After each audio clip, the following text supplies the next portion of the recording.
Good evening, welcome to big question. ఈ సమయంలో మనకు ఒక బ్రేకింగ్ న్యూస్ అంతోంది. ట్రూత్లో అమెరికా అధ్యక్షుడు డొనాల్డ్ ట్రంప్ చేసినటువంటి పోస్టుకు సంబంధించిన బ్రేకింగ్ న్యూస్ మనం ఇప్పుడు చూస్తున్నాం.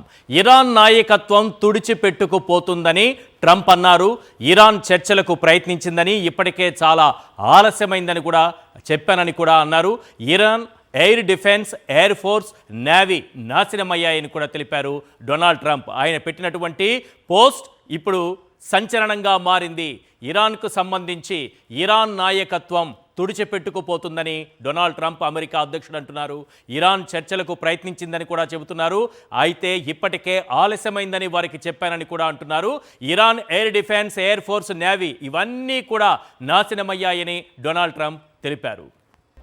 అమెరికా ఇరాన్ యుద్ధం నేపథ్యంలో ట్రంప్ చేస్తున్నటువంటి పోస్టులు సంచలనంగా మారుతున్నాయి. సంచలనమైనటువంటి మరో పోస్ట్ ఇప్పుడు మనకు డొనాల్డ్ ట్రంప్ నుంచి వచ్చింది. ట్రూత్లో ఆయన ఒక పోస్ట్ చేశారు. ఇరాన్ నాయకత్వం తుడిచిపెట్టుకుపోయింది అని ఆయన ఒక పోస్ట్ పెట్టారు. ఇరాన్ ఎయిర్ డిఫెన్స్, నేవీని నాశనం చేశామని కూడా ట్రంప్ అన్నారు. ఇప్పటికే మాతో చర్చలకు ఇరాన్ ప్రయత్నించింది, అయితే సమయం మించిపోయిందని కూడా వాళ్లకు రిప్లై ఇచ్చామని కూడా ట్రంప్ అంటున్నారు. ఎస్, డొనాల్డ్ ట్రంప్ చేసినటువంటి పోస్ట్ స్క్రీన్ పైన, సాక్షి స్క్రీన్ పైన మనం చూస్తున్నాము. Their air defence, air force, navy and leadership is gone. నాయకత్వం తుడిచిపెట్టుకుపోయింది.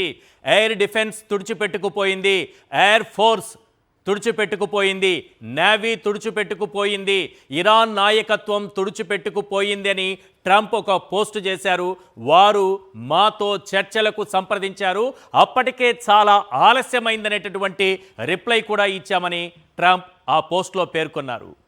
4 వారాల పాటు యుద్ధం సాగవచ్చని ట్రంప్ అభిప్రాయపడిన విషయం మనం చూసాం. అయితే ఇప్పుడు ఆయన పెట్టినటువంటి పోస్ట్ ఒక సంచలనంగా మారింది. కేవలం 4 రోజుల్లోనే ఏం జరిగిందన్నటువంటి అనుమానాలు ఇప్పుడు కలుగుతున్నాయి. Their air defence, air force, navy and leadership is gone. They want to talk. I said too late. ఇప్పటికే చాలా ఆలస్యమైందని వారికి నేను రిప్లై ఇచ్చానన్నట్టుగా ఆయన ఒక పోస్ట్ పెట్టారు. ఇప్పటికే ఇరాన్కి సంబంధించినటువంటి డిఫెన్స్ కానీ, ఎయిర్ ఫోర్స్ కానీ, నేవీ కానీ, అలాగే లీడర్షిప్ కూడా పూర్తిగా తుడిచిపెట్టుకుపోయిందని ఆయన అంటున్నారు. ఖమేనీ హతం తరువాత ఈ పోస్ట్ చేయడం వెనుక అసలు ఏం జరుగుతోంది ఇరాన్లో, మనం చూస్తున్నది బయట ప్రపంచానికి తెలియంది, ఇంకా ఏమన్నా జరిగిందా అనేటటువంటి అనుమానాలు కలిగేలా ఆయన ఈ పోస్టుని పెట్టారు. Their air defence, air force, navy and leadership is gone. They want to talk. I said too late అంటూ ట్రంప్ పోస్టు పెట్టారు. యుద్ధం అనివార్యమైతే ధర్మంతో చేయాలి. శాంతి సాధ్యమైతే యుద్ధాన్ని పూర్తిగా నివారించాలి. నిజమైన విజయం శత్రునాశనం కాదు, శాంతి స్థాపన. యుద్ధం చివరికి విజయం తెచ్చినా శాంతి తీసుకురాదు. ద్వేషం, అహంకారం, లోభం వల్ల సమాజం నాశనమవుతుంది. నిజమైన విజయం ధర్మం, క్షమ, శాంతితోనే ఉంది. ఇది నేను చెప్పిన మాటలు కాదు, మన మహాభారతం మనకు నేర్పిన యుద్ధనీతి. కానీ ఈరోజు ప్రపంచంలో ఏ మూల చూసినా యుద్ధాలే కనిపిస్తున్నాయి. రష్యా ఉక్రెయిన్ యుద్ధం ఇప్పటికీ కొనసాగుతూనే ఉంది. గాజాలో యుద్ధం కొలిక్కి వచ్చిందనుకునే లోపే పాకిస్తాన్, ఆఫ్ఘనిస్తాన్ యుద్ధం మొదలైంది. ఇది చాలదన్నట్టు ఇప్పుడు అతిపెద్ద సంగ్రామం ఆరంభమైంది. ఇరాన్పై అమెరికా బాంబుల వర్షం కురిపిస్తోంది. తగ్గేదే లేదంటూ ఇరాన్ కూడా క్షిపణులతో విరుచుకుపడుతోంది. దీంతో మిడిల్ ఈస్ట్ మొత్తం భగ్గుమంటోంది. అసలు ఇరాన్ అమెరికా యుద్ధం ఎందుకు జరుగుతోంది? ప్రపంచ దేశాలపై దీని ప్రభావం ఎలా ఉంటుంది? మరీ ముఖ్యంగా మన దేశంపై ఈ యుద్ధం ఎలాంటి ఎఫెక్ట్ చూపించబోతోంది? అన్నిటికంటే ముందు యుద్ధానికి కారణాలేంటో తెలుసుకునేటటువంటి ప్రయత్నాలు చేద్దాం. ఒకసారి స్క్రీన్ పైన చూద్దాం. అసలు ఈ యుద్ధానికి కారణమేంటి తెలుసుకునే ప్రయత్నం చేద్దాం. ట్రంప్ పెట్టినటువంటి పోస్ట్ సంచలనంగా మారిన నేపథ్యంలో అసలు యుద్ధం ఎందుకు మొదలైందన్నది ఒక్కసారి స్క్రీన్ పైన చూద్దాం.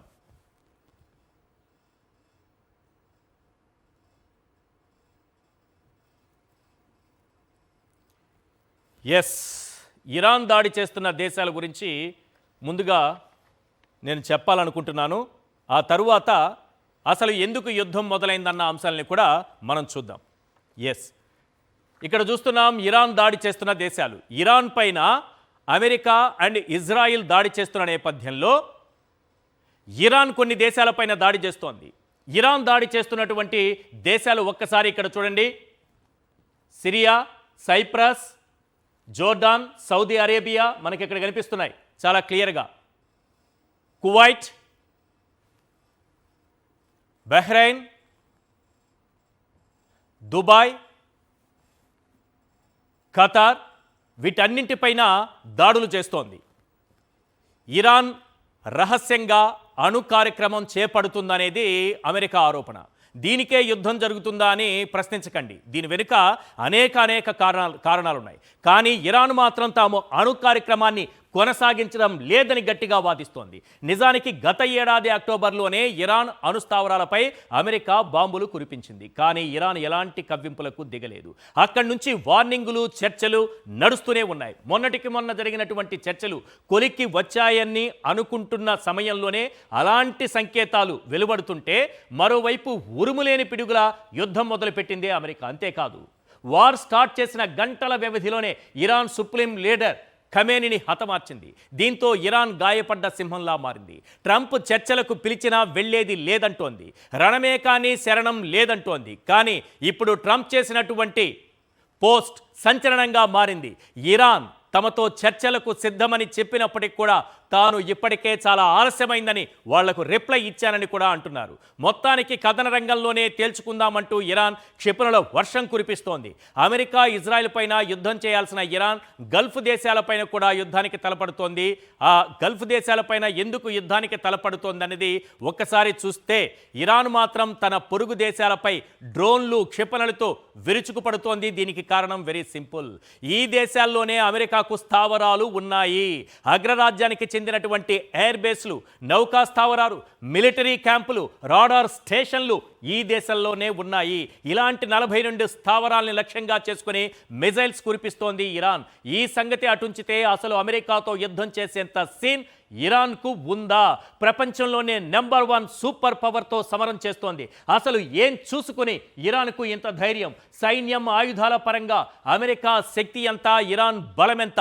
ఒక్కసారి మనం స్క్రీన్ పైన చూద్దాం.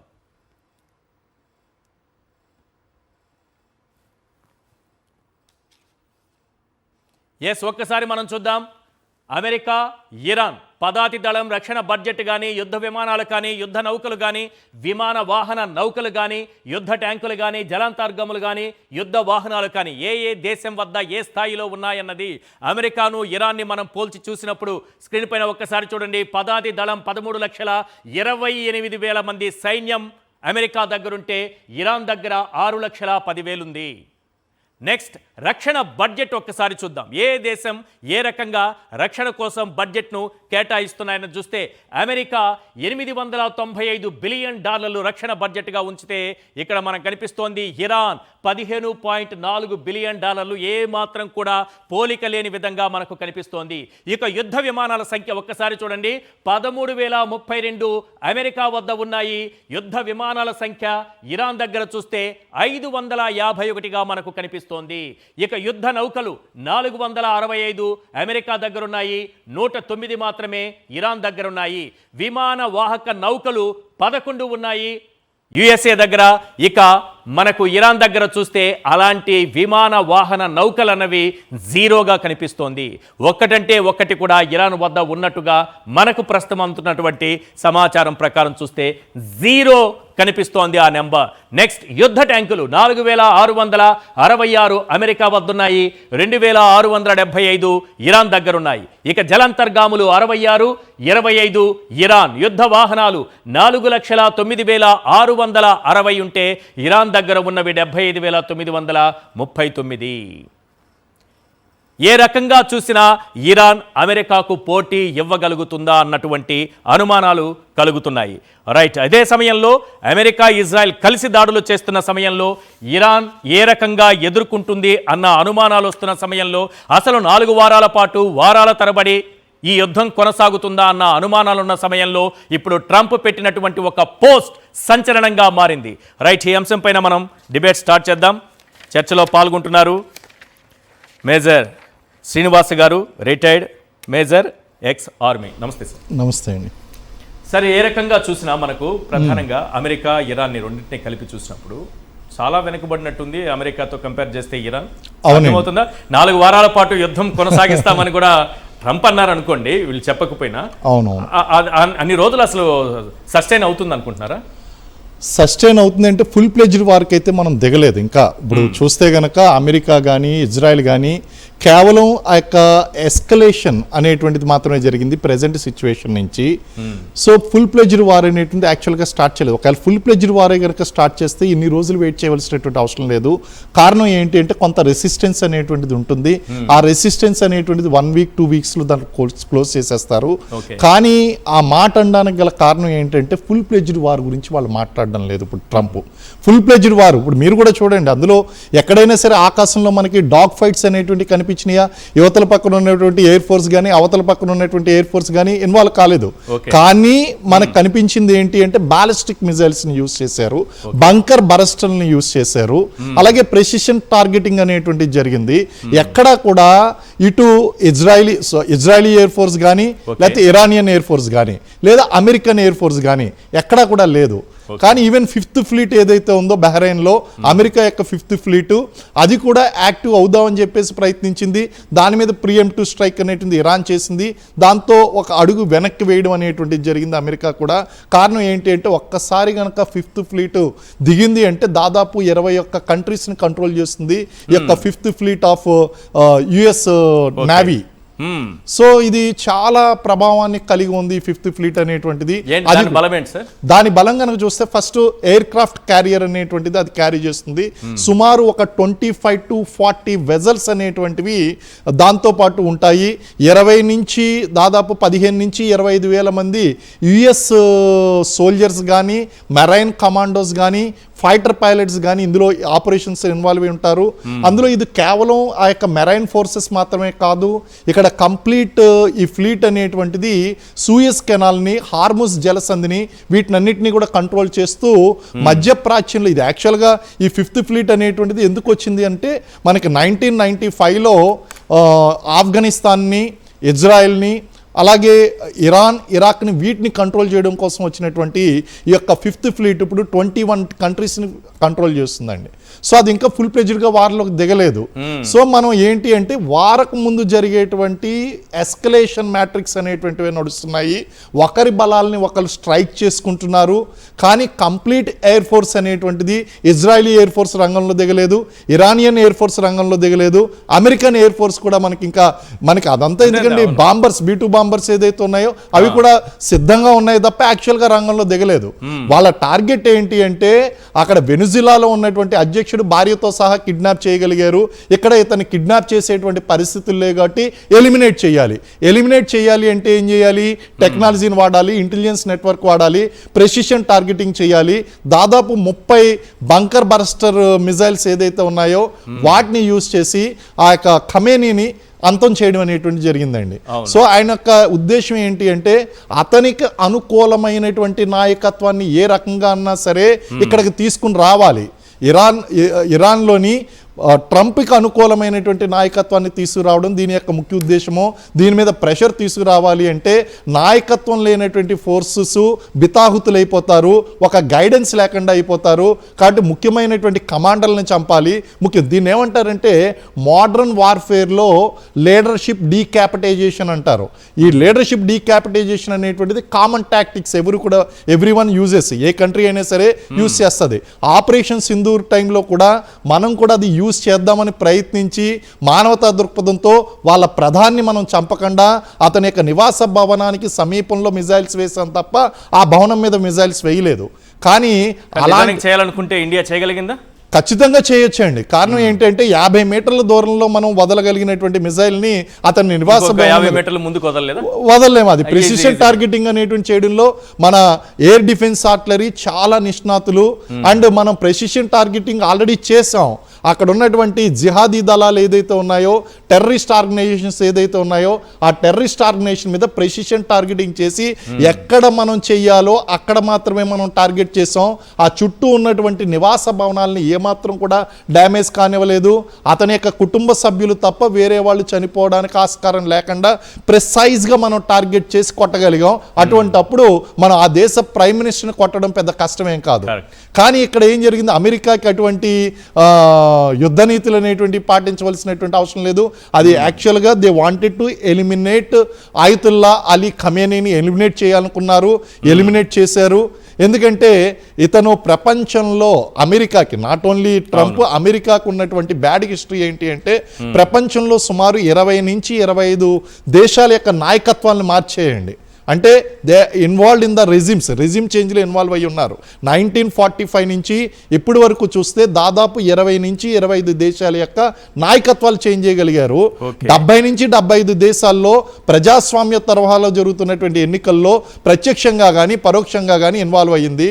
అంటే అమెరికా ఏం కోరుకుంటుందంటే పెత్తందారీతనం కోరుకుంటుంది, తన మాట వినాలని కోరుకుంటుంది. ఇక్కడ మనం ఇదంతా కూడా యురేనియం శుద్ధి కార్యక్రమాలు ఇవన్నీ పక్కన పెడదామండి. ఒక్కటే ఒక్క ప్రశ్న, అసలు వెనుజులాలో ఆయిల్ రిసోర్సెస్ లేకపోతే గనక ఆ దేశంలో ఉన్నటువంటి అధ్యక్షుడు చేస్తున్నటువంటి అరాచక పాలన గురించి నువ్వు గొంతెత్తుతావా? నీ యొక్క ఇంట్రెస్ట్, ఇండియన్ ఇంట్రెస్ట్ ఏంటి? అదేవిధంగా ఈరోజు ఖమేనీ చేసినటువంటి అరాచక పాలన ఏదైతే ఉందో అక్కడ ఉన్నటువంటి ప్రజలే, ఆయన చనిపోతే సంబరాలు చేసుకున్నటువంటి ప్రజలు కూడా అక్కడ ఉన్నారు. అక్కడ నియంతృత్వ పాలన అనేటువంటి అక్కడ కూడా కొనసాగింది. అక్కడ కూడా ఆయిల్ అనేటువంటిది ఉంది. ఎక్కడ ఆయిల్ ఉందో అక్కడ అమెరికా ఇన్వాల్వ్ అవుతుంది. ప్రతి దేశంలోనూ కూడా వాళ్ళ రిప్రజెంటేషన్స్ అనేటువంటివి ఉండాలి అని చూసుకుంటున్నారు. కార్యక్రమం చేస్తోంది ఇరాన్ అన్నది ఒక పైకి కనిపించే ఏదో ఒక కారణంగా దిఖానే కా దాంత్ అలగ్ హై, ఖానే కా దాంత్ అలగ్ హై. సో పైకి చూపించేది ఏంటి అంటే ఇది ప్రపంచానికి ముప్పుగా వాటిల్తుంది. There is no fact, there is no doubt about it, undebatable. ఎందుకంటే పిచ్చోడి చేతిలో రాయి ఉన్నట్టు. అంటే మనకు అన్ని దేశాల్లోనూ అణువాయుధాలు ఉన్నాయండి, కానీ ఇరాన్ చేతిలో అణువాయుధం ఉండడం అనేటువంటిది చాలా డేంజరస్ సిచ్యువేషన్. ఒక ఫెనటిక్ నేషన్ గా ఉంది. లేదంటుంది కదా తను, లేదు అంటుంది. కానీ ఆ ఫార్ములా గనక మీరు చూసినట్లయితే ఇప్పుడు భారతదేశంలో కూడా అణువాయుధాలు లేవే. అంటే ఎలా ఉంటుందంటే అండి, ఇది ఎలా ఉంటుందంటే ఇదంతా కూడా న్యూక్లియర్ వెపన్స్ అనేటువంటివి శాంతి సమయాల్లో మనం దేనికి ఉపయోగిస్తాం అంటే ఎనర్జీ రిసోర్సెస్ కోసం ఉపయోగిస్తాం. ఆ యుద్ధ సమయంలో ఏం చేస్తాం అంటే ఆ ఫార్ములాలో స్లైటెస్ట్ చేంజ్ అనేటువంటి చేసి ఇమీడియట్గా మనం విత్ ఇన్ అవర్స్ మనం దాన్ని న్యూక్లియర్ వెపన్గా మార్చేసేటువంటి టెక్నాలజీ మనం ముందుగానే రెడీ చేసి పెట్టుకుంటాం. అయితే ఇరాన్ చేస్తున్నటువంటి చమురు శుద్ధి కార్యక్రమం ఫార్ములా ఎంత దగ్గరగా ఉందంటే it's very close to nuclear weapon. అంటే మిగిలినటువంటి వాళ్ళకి ఒక 2-3 గంటల సమయం పడితే దీనికి జస్ట్ ఒక 1 అవర్ సమయం చాలు. అంత క్లోజెస్ట్ ప్రిసైజ్డ్గా ఆ చమురు శుద్ధి యురేనియం శుద్ధి కార్యక్రమాలు ప్రారంభించింది. ఆ యురేనియం శుద్ధి కార్యక్రమం ప్రారంభించడం అనేటువంటిది it is not only threat. ఎందుకంటే ఇక్కడ 5th ఫ్లీట్ ఆల్రెడీ బహ్రెయిన్ లో పెట్టింది, గల్ఫ్ మొత్తం కంట్రోల్ చేయాలనుకుంటుంది. అటువంటప్పుడు ఇది యురేనియం శుద్ధి కార్యక్రమం నిర్వహిస్తూ అక్కడ న్యూక్లియర్ వెపన్స్ అనేటువంటి తయారు చేసింది అంటే అమెరికా డామినెన్స్ అనేటువంటిది అక్కడ తగ్గుతుంది. ఇక్కడ అదే కాకుండా ఇరాన్లో కనుక చూసుకుంటే ద బిగ్గెస్ట్ రిఫైనరీస్ అనేటువంటివి అక్కడ ఉన్నాయి. టాప్ 5 రిఫైనరీస్ ఇరాన్లో ఉన్నాయి. అలాగే it is the biggest supplier to the India, biggest supplier to China. ఇప్పుడు కొత్తగా ట్రంప్ యొక్క చేతికి వెనుజులాలో ఉన్నటువంటి రిఫైనరీస్ వచ్చినాయి. ఆల్రెడీ మనల్ని రష్యా దగ్గర కొనద్దు అని చెప్పేసి రిస్ట్రిక్షన్స్ పెట్టాడు. ఇటు ఇరాన్ ని కంట్రోల్ చేసి ఇటు రష్యాని కంట్రోల్ చేస్తే భారతదేశం ఎక్కడికి వెళ్ళాలి? ఇప్పుడు అమెరికా దగ్గరికి వెళ్ళాలి. సో ఇదంతా కూడా ఒక ట్రేడ్ పర్సన్ గా, ఒక బిజినెస్ మ్యాన్ గా ట్రంప్ ఆలోచిస్తున్నటువంటి ఒక కుట్రగా మనం చెప్పొచ్చు. ఆ కుట్రలో భాగంగా ఇజ్రాయెల్ని యూజ్ చేసుకున్నారు. ఇజ్రాయెల్ని యూజ్ చేయడం చాలా ఈజీ అయింది. కారణం ఏంటంటే ఇరాన్ చాలా డైరెక్ట్గా ఇక్కడ ఉన్నటువంటి హమాస్ని కానీ, హిజ్బుల్లాని కానీ, హౌతీస్ని కానీ వీళ్ళని సపోర్ట్ చేస్తుంది. ఈ సపోర్ట్ చేసి వాళ్ళని కంట్రోల్ చేయడం అనేటువంటిది ఏదైతే ఉందో ఆ కంట్రోలింగ్ని వీళ్ళు యూజ్ చేసుకుని ఆల్రెడీ ఐరన్ డోమ్ విషయంలో ఇజ్రాయెల్కి అటు అమెరికాకి ఏదైతే స్నేహబంధం ఉందో, టెక్నాలజీ ఎక్స్చేంజ్ విషయంలో స్నేహబంధం ఉందో దాన్ని పెర్ఫెక్ట్గా యూజ్ చేసుకుని ఇరాన్ మీదకి ఇజ్రాయెల్ని పంపించడం అనేటువంటి జరిగిందండి. ఇవన్నీ కూడా హిడెన్ ఫ్యాక్ట్స్. ఈ ఫ్యాక్ట్స్ అనేటువంటి పైకి కనిపించట్లేదు. పైకి కనిపించేటువంటిదల్లా ఒకటే, అది అణువాయుధాలు అనేటువంటివి తయారు చేస్తుంది. అణువాయుధాలు తయారు చేయడం అనేటువంటిది వరల్డ్ పీస్కి భంగంగా ఉంది కాబట్టి మేము యుద్ధం చేసి దాన్ని ఆపుతాము అనేటువంటి విధంగా అమెరికా మాట్లాడినప్పటికీ దాని వెనకాల ఉన్నటువంటి హిడెన్ ఇంటెన్షన్స్ ఏంటి అంటే మధ్యప్రాచ్యంలో డిస్టర్బెన్సెస్ క్రియేట్ చేయాలి. అలాగే అక్కడ ఉన్నటువంటి ఆయిల్ ఏదైతే ఉందో ఆయిల్ మీద కంట్రోల్ కావాలి. అక్కడ ఇరాన్ లో ట్రంప్ మాట వినేటువంటి నాయకత్వాన్ని తీసుకురావాలి. ఇవన్నీ కూడా ఈడెన్ ఎజెండా అండి. రైట్ అండి. ఒక చిన్న బ్రేక్ తీసుకుందాం. బ్రేక్ తర్వాత మనతో పాటు జాయిన్ అయ్యారు కన్నెగంటి రమేష్ గారు, ఇంటర్నేషనల్ అఫైర్స్ ఎక్స్పర్ట్ వారు. అలాగే పాపారావు గారు, ఎకనమిస్టు, సీనియర్ అనలిస్టు, వారు కూడా మనతో పాటు జాయిన్ అయ్యారు. బ్రేక్ తీసుకుందాం. బ్రేక్ తర్వాత హర్మోజ్ జలసంధి దీన్ని క్లోజ్ చేయడం వల్ల అక్కడ జరిగేటటువంటి రవాణా ఏ రకంగా ఉంటుంది, దాని ప్రభావం ఏ రకంగా ఉంటుంది, ఓవరాల్గా ఈ యుద్ధం భారత్ పైన ఎలాంటి ప్రభావం చూపిస్తుంది, యుద్ధానికి గల కారణాలు, దీని వెనుకున్నటువంటి అసలు సిసలైనటువంటి నిజాలు సత్యాలు ఏంటనేది తెలుసుకునే ప్రయత్నం చేద్దాం. నిజానికే అమెరికా ఇరాన్ యుద్ధం ప్రపంచ దేశాలపై కూడా ప్రభావం చూపుతోంది. ప్రపంచ దేశాలపై ఇంత ప్రభావం పడటానికి ప్రధాన కారణం హార్మోజ్ జలసంధి. ఇరాన్ను ఆనుకుని ఉన్న ఈ జలసంధి ద్వారానే ప్రపంచ దేశాలకు వాణిజ్యం జరుగుతూ ఉంటుంది. యుద్ధం వల్ల ఈ జలసంధిని మూసేసింది ఇరాన్. దీంతో ప్రపంచ దేశాలు విలవిలలాడుతున్నాయి. అసలు హార్మోజ్ జలసంధి ఎందుకంత కీలకం, ఆ వివరాలు ఒక్కసారి మనం స్క్రీన్ పైన చూసే ప్రయత్నం చేద్దాం ప్లీజ్. ఒకసారి హార్మోజ్ జలసంధి ఇక్కడ నుంచి ప్రపంచ దేశాలకు ఏమేమి ఎగుమతులు జరుగుతూ ఉంటాయి, రవాణా జరుగుతూ ఉంటుందనేది ఒకసారి చూద్దాం. క్రూడ్ ఆయిల్ ఎంత అంటే 31% క్రూడ్ ఆయిల్ ఈ జలసంధి ద్వారానే సరఫరా జరుగుతూ ఉంటుంది అన్ని దేశాలకు సంబంధించి. శుద్ధి చేసిన పెట్రోలియం ఉత్పత్తులు 13.7%, శుద్ధి చేయని పెట్రోలియం ఉత్పత్తులు 13.4%, oil seeds 4.3%, minerals 17.2%, methanol 31.6%, fertiliser 8.4%, అలాగే minerals 17.2%, natural gas liquids 23.4%, LNG 19.3%. ఓవరాల్గా చూసినప్పుడు మనకి ఎక్కువగా క్రూడ్ ఆయిల్ కనిపిస్తోంది, అలాగే ఎల్ఎన్జీ కనిపిస్తోంది, నేచురల్ గ్యాస్ లిక్విడ్స్ కనిపిస్తున్నాయి, మినరల్స్ ఎక్కువగా కనిపిస్తున్నాయి. శుద్ధి చేసిన పెట్రోలియం ఉత్పత్తులు కానీ శుద్ధి చేయని పెట్రోలియం ఉత్పత్తులు కానీ ఎక్కువగా ఇక్కడ నుంచి మినరల్స్ కూడా ఎక్కువగా రవాణా జరుగుతూ ఉంటుంది. కాబట్టి ప్రపంచ దేశాలపైన దీని ప్రభావం ఎక్కువగా కనిపిస్తోంది, యుద్ధం ప్రభావం. అదే సమయంలో మనం ప్రధానంగా చూడాల్సింది భారత్కు సంబంధించి, ఇండియాకు సంబంధించి, మన దేశానికి సంబంధించి ఎలాంటి ప్రభావం ఉంది. ఒక 10 పాయింట్లు, కీలకమైనటువంటి పాయింట్లు ఒక 10 చూద్దాం. ఎస్, హార్మోజ్ జలసంధి నుంచి ఏటా 50 నుంచి 60 లక్షల టన్నుల పప్పు ధాన్యాలు దిగుమతి అవుతూ ఉంటాయి. దీని ప్రభావం చాలా స్పష్టంగా కనిపిస్తోంది ఈరోజు యుద్ధం వల్ల. అలాగే భారీగా సన్ఫ్లవర్ నూనె ధరలు కూడా పెరగబోతున్నాయి. హార్మోజ్ జలసంధి ద్వారా రోజుకు 2 మిలియన్ బ్యారెళ్ల చమురు దిగుమతి జరుగుతోంది. సో దీన్ని బట్టి చూస్తే చమురు ధరలు ఏ రకంగా పెరగబోతాయో మనకు అర్థమవుతుంది. ముడి చమురు ధర డాలర్ పెరిగితే ఇండియాపై ఏడాదికి 13,000 కోట్ల రూపాయల భారం పడుతుంది. వారం రోజుల పాటు యుద్ధం జరిగితే ఎరువుల ధరలు పెరిగేటటువంటి అవకాశం ఉంటుంది. అలాగే బిస్కెట్లు, హెయిర్ ఆయిల్, సబ్బులు, షాంపూల ధరలు కూడా విపరీతంగా పెరిగే అవకాశం ఉంటుంది. నెక్స్ట్, యుద్ధం 4 వారాల పాటు జరిగితే, ట్రంప్ చెప్పినట్టుగా 4 వారాల పాటు యుద్ధం జరిగితే పెట్రోల్, డీజిల్ ధరలు 30% పెరుగుతాయి. ఇండియా పైన ప్రధానంగా ఈ ప్రభావం కనిపిస్తుంది. బంగారం, వెండి ధరలు ఇప్పుడే ఆకాశాన్ని అంటున్నాయి కదా, అది మరింత పైకి ఎగబాకే ప్రమాదం ఉంది. భారతీయ స్టాక్ మార్కెట్లపై కూడా పెను ప్రభావం చూపుతుంది. విమాన ఛార్జీలు మరింత పెరిగేటటువంటి అవకాశం ఉంటుంది. రైట్, డిబేట్ స్టార్ట్ చేద్దాం. పాపారావు గారు, ఇరాన్ పైన యుద్ధం ప్రకటించడానికి అమెరికా అలాగే ఇజ్రాయిల్ ఏంటి కారణం? అక్కడ జరుగుతున్నటువంటి అణుశుద్ధి కార్యక్రమాలే ప్రధాన కారణంగా కనిపిస్తున్నాయా, మరేదైనా ఇతర కారణాలు కనిపిస్తున్నాయా? ఏ రకంగా చూసినా ఇప్పటికే పూర్తిగా తుడుచుపెట్టుకుపోయింది ఇరాన్ అన్నట్టుగా ట్రంప్ ఒక పోస్ట్ కూడా పెట్టారు. సరే, ఇక్కడ మీరు అన్నదాని ప్రశ్నకి అసలు యుద్ధం ఎందుకు జరుగుతుంది, దీనిలో ముందుగా వచ్చిన వినపడిన కారణం ఇరాన్ అణుశుద్ధి కార్యక్రమాన్ని ముగించి వేయడానికి, అంతం చేయడానికి యుద్ధం మొదలైందని.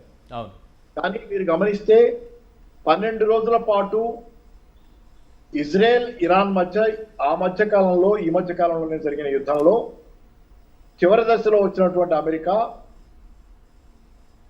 ఇరాన్ అణ్వాయుధ కార్యక్రమాలు జరుగుతున్నటువంటి సైట్స్ మీద బాంబు దాడులు చేసి ఈ దాడులతో ఇరాన్ అణ్వాయుధ కార్యక్రమాన్ని పూర్తిగా సమూలంగా తుడిచిపెట్టామని చెప్పారు.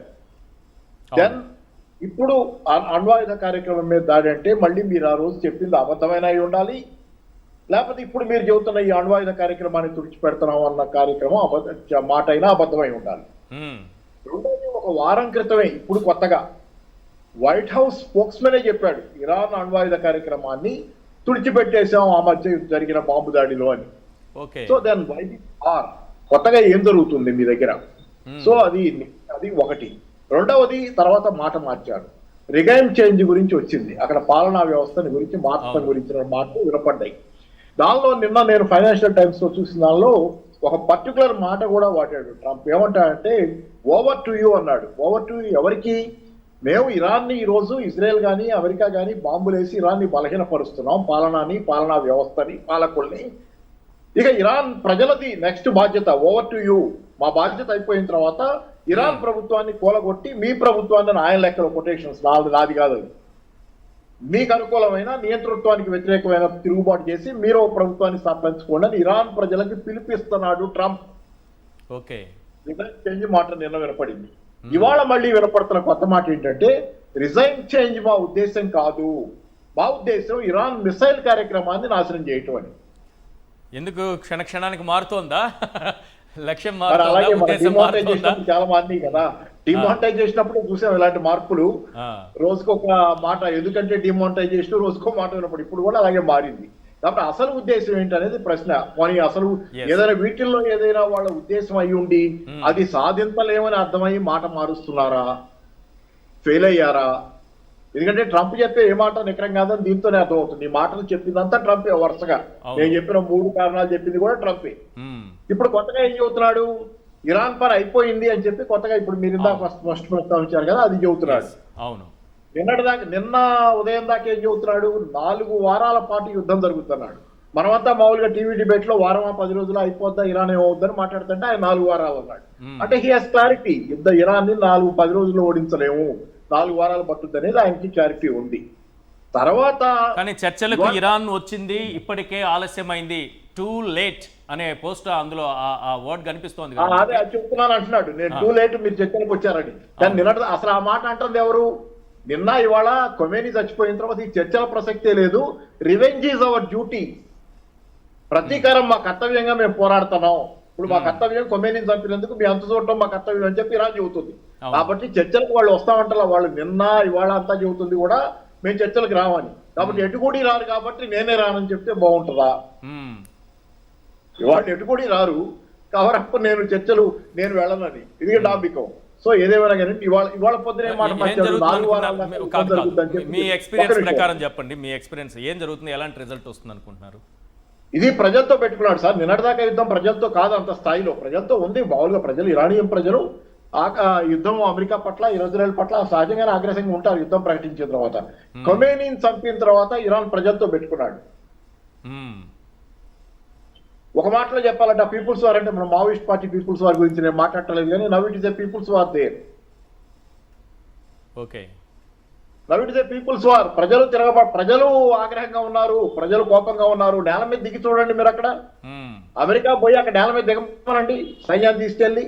సో 4 వారాలు జరుగుతుందా, లేకపోతే ట్రంప్ చెప్పినట్టు ఇప్పటికే అక్కడ తుడిచిపెట్టుకుపోయిందా? ఇరాన్ లా ఉంటుందా? ఇప్పటి వరకు యుద్ధానికి ముందున్న ఇరాన్ చెబుతున్నా సార్, నేను చెబుతున్నాను 4 వారాలు కాదు. ఇప్పుడు అక్కడ ప్రభుత్వంలోనే అందరినీ చంపేయగలిగిన వీళ్ళు అక్కడ నేల మీద దిగే పరిస్థితి ఉండదు. అది రగులుతానే ఉంటుంది గతంలో లాగా. మీరు ఎందుకు నా దగ్గర పుస్తకం ఉంది సార్, ఇక్కడ పుస్తకం ఇక్కడే పెట్టుకుంది, ఇదిగోండి ఎక్కడ కనపట్టాలా, ఆక్యుపేషనల్ హజార్డ్స్ అని. అంటే ఇరాక్ లో యుద్ధం చేశారు కదా, ఇరాక్ లో దిగారు సైన్యం పోయి. సద్దాం హుసేన్ అప్పుడే చెప్పాడు, తను వృద్ధి చేయడానికి విచారించేటప్పుడే చెప్పాడు, మీరు ఇరాక్ ను ఆక్రమించుకున్నా దాన్ని పరిపాలించలేరు, మీ వల్ల కాదని చెప్పాడు. అలాగే జరిగింది. ఆక్యుపేషనల్ హజార్డ్స్ అనే పుస్తకం ఇప్పుడు నా దగ్గర ఉంది. అది దానిలో చెప్పింది ఏంటంటే ఇరాక్ లో దిగిన అమెరికా వాళ్ళు దాన్ని పరిపాలించలేక అడుగడుగున ప్రతిఘటన, రెసిస్టెన్స్, ప్రజల తిరుగుబాట్లు ఎదురై ఏ విధంగా వదిలేడిపోయారు ఇరాన్ ని. ఆ పుస్తకం అది, దాని సారాంశం. ఇరాన్ లో అంతకంటే భయంకరంగా ఉంటుంది. వీళ్ళు ఇరాన్ ని సప్రెస్ చేయలేరు, మధ్యప్రాచ్యాన్ని వీళ్ళు నాశనం చేస్తున్నారు. అంతే, అది జరుగుతుంది. అంతేనా? రైట్. అంతే. ఏం జరగదు అక్కడ. కన్నెగంటి రమేష్ గారు, చైర్మన్ నేషనల్ సెక్యూరిటీ స్టడీస్, వారు మనతో పాటు జాయిన్ అయ్యారు. రమేష్ గారు, ఇజ్రాయిల్, అమెరికా ముందు వాళ్ళ టెక్నాలజీ గురించి చెప్పండి సార్. ఖమేనీని హతం చేయటంలో కానీ మిగతా సందర్భాల్లో కానీ వాళ్ళు ఉపయోగిస్తున్నటువంటి టెక్నాలజీ, ఎవరు ఎక్కడున్నారనేది కూడా తెలుసుకునేటటువంటి సాంకేతిక పరిజ్ఞానం, కరెక్ట్గా టార్గెట్ని చూసి కొట్టగలిగినటువంటి ఆ పరిజ్ఞానం ఏం డెవలప్ చేసుకోగలిగారు? ఎందుకంటే ఇది ప్రపంచం అంతటి మీద కూడా అలాంటి టెక్నాలజీని ఉపయోగించుకునే అవకాశం ఉంటుంది కాబట్టి వాళ్ళ టెక్నాలజీ ఏ స్థాయిలో ఉంది? ఓకే, రమేష్ గారు చెప్పే ముందు ఒక మొక్క ఇదిగోండి సార్ పుస్తకం, ఆక్యుపేషనల్ హజార్డ్. ఆక్రమించుకున్న అనుభవించిన కష్టాలు, ఆక్రమించుకొని ఇరాక్ లో అనుభవించిన కష్టాలు America. Right, good. yes sir, please. So ఆర్థిక రంగ నిపుణులు పాపారావు గారికి మా elder brother retired major proud son of India Srinivas సార్కి సాక్షి టీవీ తరపున I wanted to put it on record my greetings sir both of you. ముఖ్యంగా సార్ మీరు అడిగిన ప్రశ్న, నేను I did my doctorate in American studies, US government politics foreign policy మీద, that నా PhD thesis United States Israel security relations మీద doctorate చేశాను. Srinivas sir, I have given a copy to doctor YS Rajasekhar Reddy sir when he was the chief minister. Good sir. 2006 I have come back from Delhi JNU, given a thesis. అసలు Israel అనే దేశము అమెరికాకి ఏ విధంగా friend అయింది? Okay. Religious Judeo Christian values is one. ఎస్సెట్టా Israel అమెరికాకి లైబిలిటీనా మిడిల్ ఈస్ట్లో? 22 కంట్రీస్ ఉన్న మిడిల్ ఈస్ట్లో Israel is it an asset or liability to the United States in the Middle East? Second, third, to defeat extremism or terrorism United States Israel యొక్క defence security strategic operations ఏ విధంగా ఉన్నాయి? 3, 4, 2006 అంటే అప్పటికి ఇంకా Saddam Hussein ఉరిదీబళ్ళ. Okay. Iraq నుంచి Scud missiles Israel మీద పడుతున్న నేపథ్యము, ఇజ్రాయెల్ ఓసిరాక్ న్యూక్లియర్ రియాక్టర్, ఇరాక్లో ఉన్న ఓసిరాక్ న్యూక్లియర్ని ధ్వంసం చేసిన టైము. ఓకే. ఇప్పుడు ఇరాన్ మీద పడ్డారు కదా ఇజ్రాయిల్ అండ్ అమెరికా, అప్పుడు ఇరాక్ మీద పడ్డారు. సో 20 ఏళ్ల నుంచి నేను గత 20 ఏళ్ల నుంచి 2006 నుంచి ఇప్పటికి చూసుకుంటే గత 20 ఏళ్ల నుంచి, అంతమంది డాక్టరేట్లో ఒక 5 ఏళ్ళు, అమెరికాలో ఒక 1 ఇయర్, ఇజ్రాయెల్లో ఒక 1 ఇయర్ చదువుకొని డాక్టరేట్ ఢిల్లీ జేఎన్యూలో పూర్తి చేసి సబ్మిట్ చేసి వచ్చా. Great sir. ఆ ఎక్స్పీరియన్స్తో గ్రౌండ్ మొత్తం చూసిన వాడిగా చెప్తున్నా. I was in Israel, Hebrew university of Jerusalem, I was in Jordan, I was in Turkey, I was in Palestine. ఇవన్నీ తిరిగి వచ్చి బుక్స్తో పాటు ఫీల్డ్ లెవెల్ నాలెడ్జ్ని కూడా గెయిన్ చేసి ఇండియా వచ్చి శ్రీ అజిత్ దోవల్ సార్ దగ్గర, కరెంట్ నేషనల్ సెక్యూరిటీ అడ్వైజర్ గారు, అప్పుడు ఆయన వివేకానంద ఇంటర్నేషనల్ ఫౌండేషన్కి డైరెక్టర్గా ఉన్నారు శ్రీ అజిత్ దోవల్ గారు, ఆయన దగ్గర రీసెర్చ్ అసోసియేట్ ఆన్ కౌంటర్ టెర్రరిజంగా పనిచేసి centre for human security studies అనే ఒక థింక్ ట్యాంక్ని, మొట్టమొదటి Telugu think tank on internal security foreign affairs హైదరాబాద్లో 13 ఏళ్ల క్రితం పెట్టి 13 ఏళ్ల నుంచి నడుపుతున్న నేపథ్యం నుంచి చెప్తున్నా. అంటే నేను చెప్పే ప్రతి మాట ఫీల్డ్ లెవెల్ వర్క్ చేసి చెప్తున్నా. మీరు అడిగిన నన్ను ప్రశ్న, what is the level of competence related to Israeli or American military technology and how is it different from other countries? ఆ బలాబలాలు తెలుసుకోవడానికి అడిగిన ప్రశ్న అయితే అదే కాంటెక్స్ట్. ఓకే, ఆ కాంటెక్స్ట్లో ఇప్పుడు గాలి, నింగి, నీరు, నిప్పు, ఆకాశం, భూమి పంచభూతాలు ఎట్లయితే ఉన్నాయో, artificial intelligence, blockchain, IOT, big data, metaverse, ఈ 5 న్యూ ఎమర్జింగ్ టెక్నాలజీస్ని రంగరించి American military, Israeli military, Israeli IDF అంటారు, ఇజ్రాయిలీ డిఫెన్స్ ఫోర్సెస్, అమెరికాలో ఉన్న ఆల్ ట్రై సర్వీసెస్, 4th మన వడికాల్ సార్ మన 4వ సర్వీసు ఆర్మీ, నేవీ, ఎయిర్ ఫోర్స్తో పాటు కోస్ట్ గార్డ్కి సంబంధించి మెరైన్, ఇవన్నీ కలిపి they have done cognitive AI ఉపయోగించి artificial narrow intelligence, artificial general intelligence, artificial super intelligence, ఈ 3 స్టేజెస్ ఉన్నాయి ఏఐలో. అందుట్లో ఇప్పుడు అమెరికా ఆర్టిఫిషియల్ జనరల్ ఇంటెలిజెన్స్ స్టేజ్కి వెళ్ళిపోయింది. మనం ఇండియా మిగతా కంట్రీస్ ఆర్టిఫిషియల్ నారో ఇంటెలిజెన్స్ స్టేజ్లో ఉన్నాం. కాగ్నిటివ్ ఏఐ ఉపయోగించి నిన్న వివాదంలో ఉన్న ఆంథ్రోపిక్ ఏఐ సంస్థ క్లాడీ అనే ఒక కొత్త ఏఐ టెక్నాలజీ వాడి హైతుల్లా ఖొమైనీ ఇరాన్లో టెహ్రాన్లో ఏ కార్యాలయం నుంచి ఏ కార్యాలయానికి ఎన్నిసార్లు వెళ్తున్నారు, ఆయన చుట్టూ ఎంతమంది ఇరానియన్ రెవల్యూషనరీ గార్డ్స్ ఉన్నారనేది డేటా కలెక్ట్ చేసి ప్యాటర్న్స్ని అల్గరిథమ్స్ రన్ చేసి కాగ్నిటివ్ ఏఐ ద్వారా ఈ మొన్న జరిగిన దాడిలో లాట్ ఆఫ్ ఆంథ్రోపిక్ ఏఐ సంస్థ ఒక క్లాడీ అనే ఒక మిలిటరీ టెక్నాలజీని తీసుకొచ్చింది. ఈ క్లాడీ వల్ల ఏం జరుగుతుంది అంటే, ఖొమైనీ అనుకోండి, ఆయన ఎక్కడున్నారు, ఆయన చుట్టూ ఎంత బలగం ఉంది, వాళ్ళ చేతిలో ఏ ఆయుధాలు ఉన్నాయి, అవి ఎంత పవర్ఫుల్ వెపన్స్, ఇవన్నీ తెలుసుకునే అవకాశం ఉంటుందా? ముఖ్యంగా ఒక వ్యక్తి యొక్క కదలికల్ని ఆ డేటాను సేకరించారు. Okay, trust me when I say this, CIA American central intelligence agency, Mossad Israeli intelligence agency, ఇరాన్లో ఉన్న ఇరానియన్ రెవల్యూషనరీ గార్డ్ కార్ప్స్కి సంబంధించిన technical intelligence, visual intelligence, imagery intelligence, satellite intelligence, human ఇంటెలిజెన్స్ని సేకరించి వాళ్ళలో కొంతమందిని పెనట్రేట్ చేసి కొని they bought the intelligence, they have penetrated.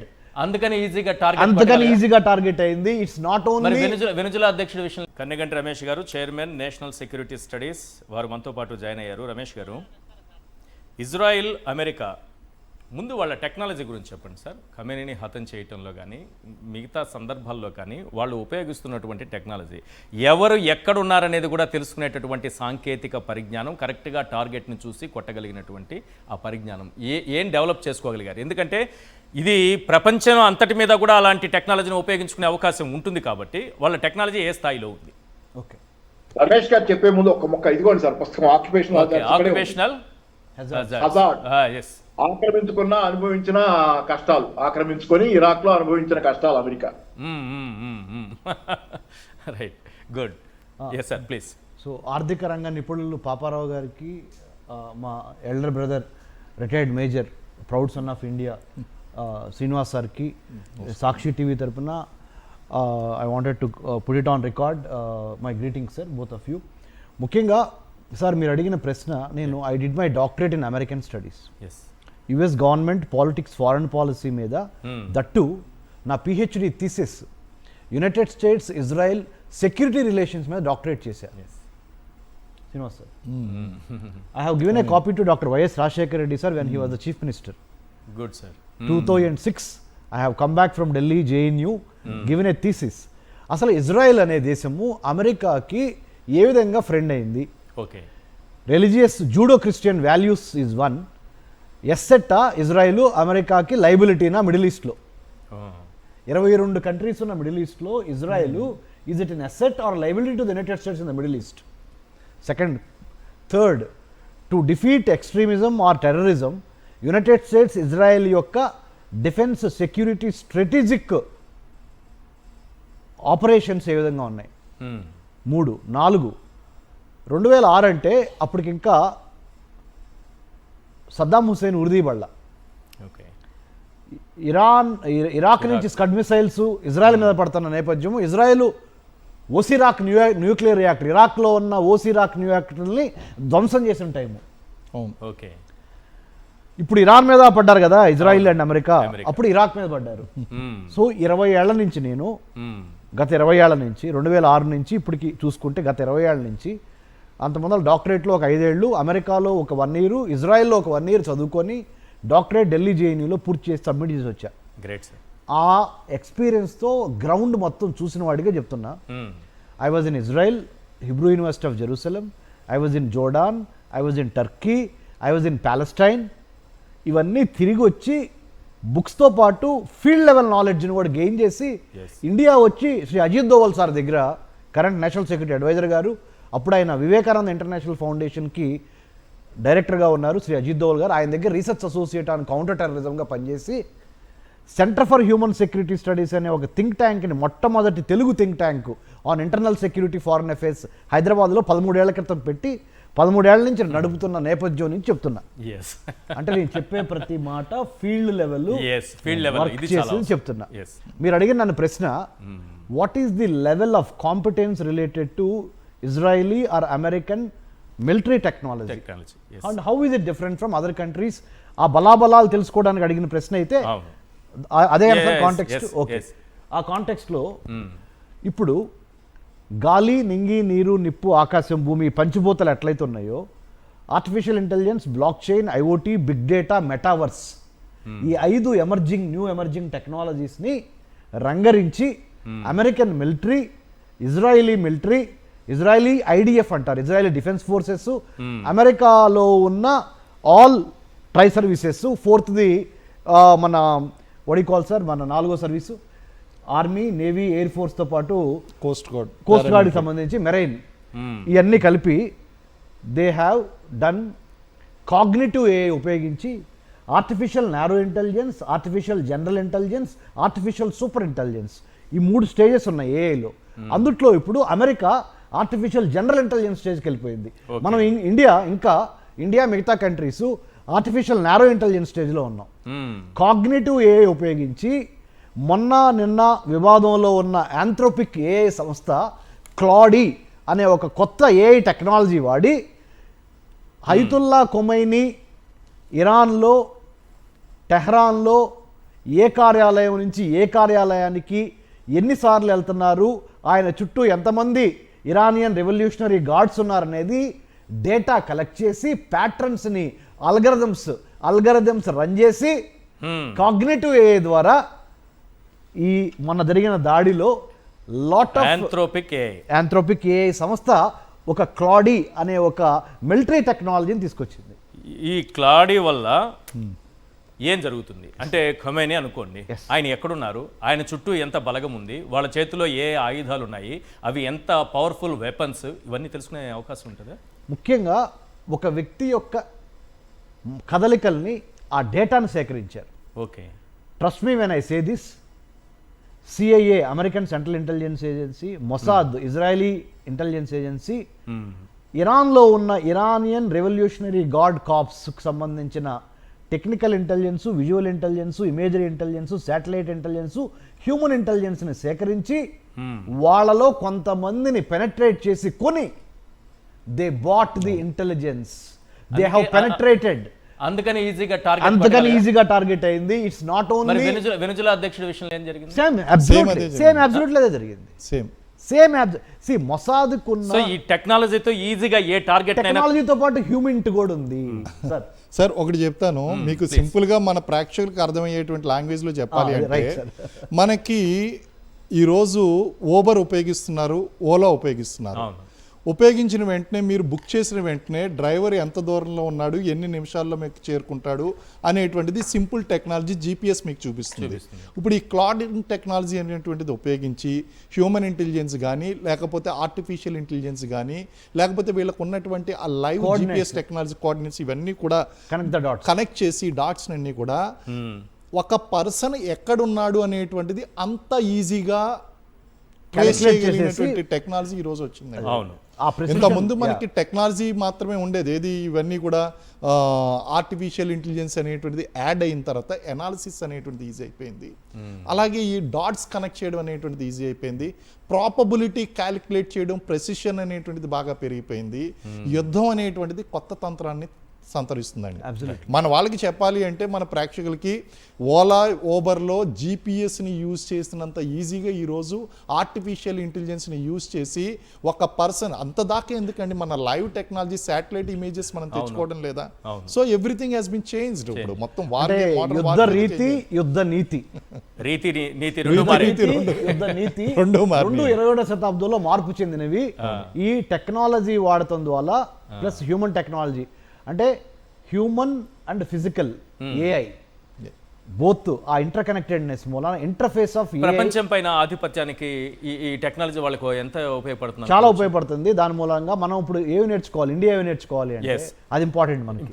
ఇప్పుడు నేను నేషనల్ సెక్యూరిటీ స్టడీస్ చైర్మన్గా గవర్నమెంట్ ఆఫ్ ఇండియా తరఫున 3000 యూనివర్సిటీస్లో మేము నేషనల్ సెక్యూరిటీ స్టడీస్ని సిలబస్ని భారతదేశంలో ఉన్న 3000 యూనివర్సిటీస్లో ప్రవేశపెట్టబోతున్నాం. దాంట్లో ఇవన్నీ జోడించబోతున్నాం. ఓకే, ఇప్పుడు సోల్జర్స్ మిలిటరీ ద్వారా, ఆర్టిలరీ ద్వారా, లేకపోతే navy, coast guard, air force ద్వారా ఇది ఒక యుద్ధ తంత్రం మొన్నటి వరకు. ఇప్పుడు ఏంటంటే ఈ కొత్త న్యూ ఎమర్జింగ్ టెక్నాలజీస్ యుగంలో ఏఐని ఎంతవరకు వాడచ్చు, వాడకూడదు, దీని మీద గార్డ్ రైల్స్ ఏంటి, what kind of syllabus must be taught to all the other people, because in the age of data sets you need to have the right kind of mindsets to operate those data sets. Ethical AI, legal AI, political AI, inclusive AI, democratic AI, responsible AI, trustworthy AI. చూడండి, artificial ఇంటెలిజెన్స్కి నేను ఇవన్నీ కరెక్ట్గా మనము జాగ్రత్తగా లేకపోతే మన వినాశనాన్ని మనం కోరుకుంటాము. కాబట్టి నేను సాక్షి టీవీ ద్వారా మన రెండు రాష్ట్రాల తెలుగు ప్రేక్షకులకి, తెలుగు ప్రజలకి చెప్పేది ఏంటంటే, బ్యూటీ అండ్ బీస్ట్, దేవతాదే దెయ్యం అదే టెక్నాలజీ. ఎలాంటి మైండ్ సెట్తో నువ్వు దాన్ని ఆపరేట్ చేద్దాం అనుకుంటున్నావు. కాబట్టి అన్నిటికీ గొప్ప మంచి పాఠశాల తల్లి ఒడి. అంటే అమ్మ ఒడిలోనే మన మొదటి పాఠశాల. సో ఆ విలువలు, ఆ సాంప్రదాయాలు, ఆ మంచి చెడు, ఏం చేయొచ్చు, ఏం చేయకూడదు అనేది అక్కడి నుంచి రావాలి. సో ఇక్కడ నేనేం ముందు చెప్పదలుచుకున్నాను, అనుకున్నట్టుగా అణుశక్తిని ఏ రకంగానే వాడుకోవచ్చు, వాడుకోవచ్చు, రెండు Civil రకాలుగా nuclear కి వాడచ్చు, ఎనర్జీ కోసం వాడవచ్చు, వాడవచ్చు, మారణాయుధంగానూ వాడచ్చు. సో ఇక్కడ మనం ఆలోచించాల్సింది, మనం డిబేట్ చేయాల్సిన అంశం ఏంటంటే, Yes. నెంబర్ 1 ఐతుల్లా ఖొమైనీ మీద అమెరికా చేసిన దాడి, నేను అమెరికన్ స్టడీస్లో డాక్టరేట్ చేశాను అని చెప్పాను కదా, ఆ పర్స్పెక్టివ్లో నుంచి చూసినా అమెరికా చేసింది తప్పు.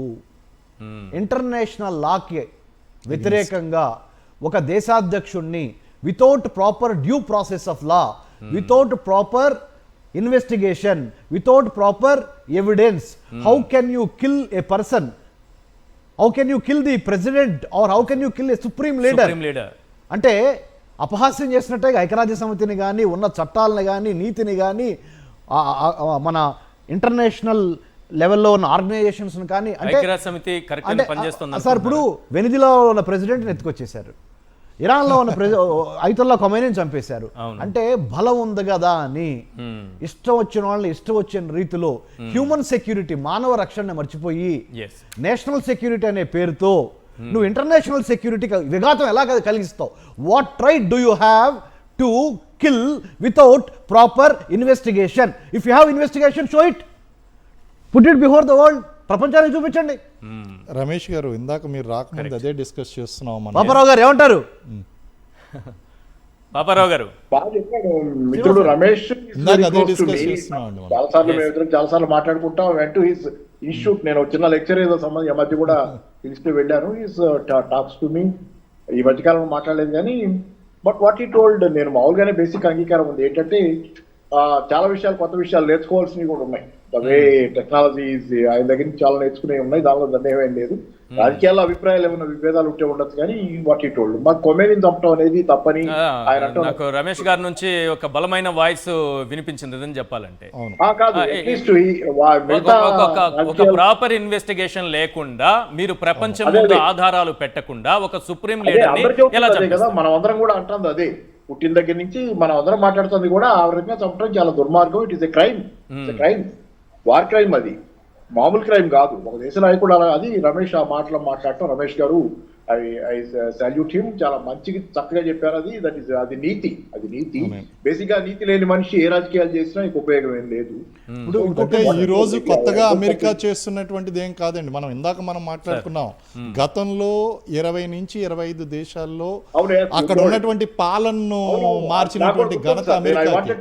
నేను నా టర్న్ వచ్చినప్పుడు నేను శ్రీనివాస్ గారు, ఒక్క నిమిషం, నేను ఏం లేదు, మన శ్రీనివాస్ గారు చెప్పినప్పుడు నేను అది మైండ్ లో ఉంది కానీ నేను మర్చిపోయాను. అది what he told is exactly right. ఒక క్రైమ్ కాదు అమెరికా చేసిన crimes so many. Elected government లో ఉన్న సాల్వడార్ ఎలాంటి నుంచి మొదలు పెట్టి 1971 ఆ ప్రాంతంలో 78 ఎలక్టెడ్ ప్రెసిడెంట్ కదా. కాపర్ మైన్స్ నేషనల్, అతని దేశంలో అతని ఇష్టం. అక్కడి నుంచి వెనుకలో మధులోని లిఫ్ట్ చేసుకెళ్ళిన దాకా వాళ్ళు చేయని పాపం ఏముంది? They did everything possible. మానవ జాతిలో మనిషి అనేవాడు చేయకూడని అన్ని పాపాలు అమెరికా చేసింది. That is a terrorist country. ఇక్కడ చామ్స్కీ మాటల్లో చెప్పాలంటే టెర్రరిస్ట్ కంట్రీ. చామ్స్కీ అదే కదా చెప్పేది, ఎవడో టెర్రరిస్ట్ కాదు అమెరికా టెర్రరిస్ట్ అని చెబుతున్నాడు. ఈశ్వర్ గారు, I wanted to tell one thing. American government politics, foreign పాలసీలో డాక్టరేట్ చేసిన వాడిగా ఈ మాట ఎందుకు చెబుతున్నానంటే, నేను life, liberty and pursuit of happiness are the 3 fundamental core principles of United States of America.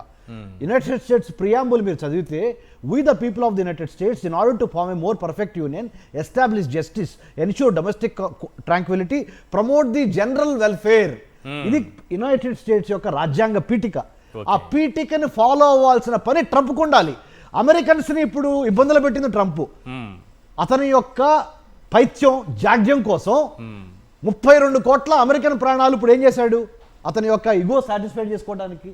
ఇప్పుడు ట్రంప్ వెళ్ళిపోతాడండి, 2 ఏళ్ల తర్వాత ట్రంప్ వెళ్ళిపోతాడు, కానీ అమెరికా వెళ్ళిపోదు కదా. అమెరికా 1776 లో పుట్టింది, 1789 లో దానికి మొదటి జార్జ్ వాషింగ్టన్ వచ్చాడు. ఇంకా 100 ఏళ్ళు, 200 ఏళ్ళు అమెరికా ఉంటుంది. నేను what I'm trying to say, Trump sir, Trump చేసిన దాని మూలాన America, let's make America great again అన్న మాట చెప్పాడు కానీ అమెరికాని ఎలా గ్రేడ్ చేద్దాం అనే దాని మీద అతని క్లారిటీ ఆఫ్ థాట్ కానీ Yes. ఆ ఇంటెంట్ కానీ ఆ కంటెంట్ కానీ ఆ క్యారెక్టర్ కానీ ఆ కంట్రీని సర్వ్ చేయడానికి లేదు. లేదు. He doesn't have the wherewithal, neither he has the strategy nor he has the common sense to make America great again. Okay నేనంట నేను ఏదో పెద్ద చేద్దాం అనుకుంటున్నా. You should have the Yes. strategy. Eshwar గారు ఒక్క క్షణం మన రమేష్ గారిని రమేష్ గారు మీరు you are starting the history of America with Trump కాదు, ఇది ఇంతకు ముందు నుంచి మన శ్రీనివాస్ గారు చెప్పిందా. అంటే నేను ఏమంటున్నానంటే సార్, ట్రంప్ టైంలో ఎక్కువ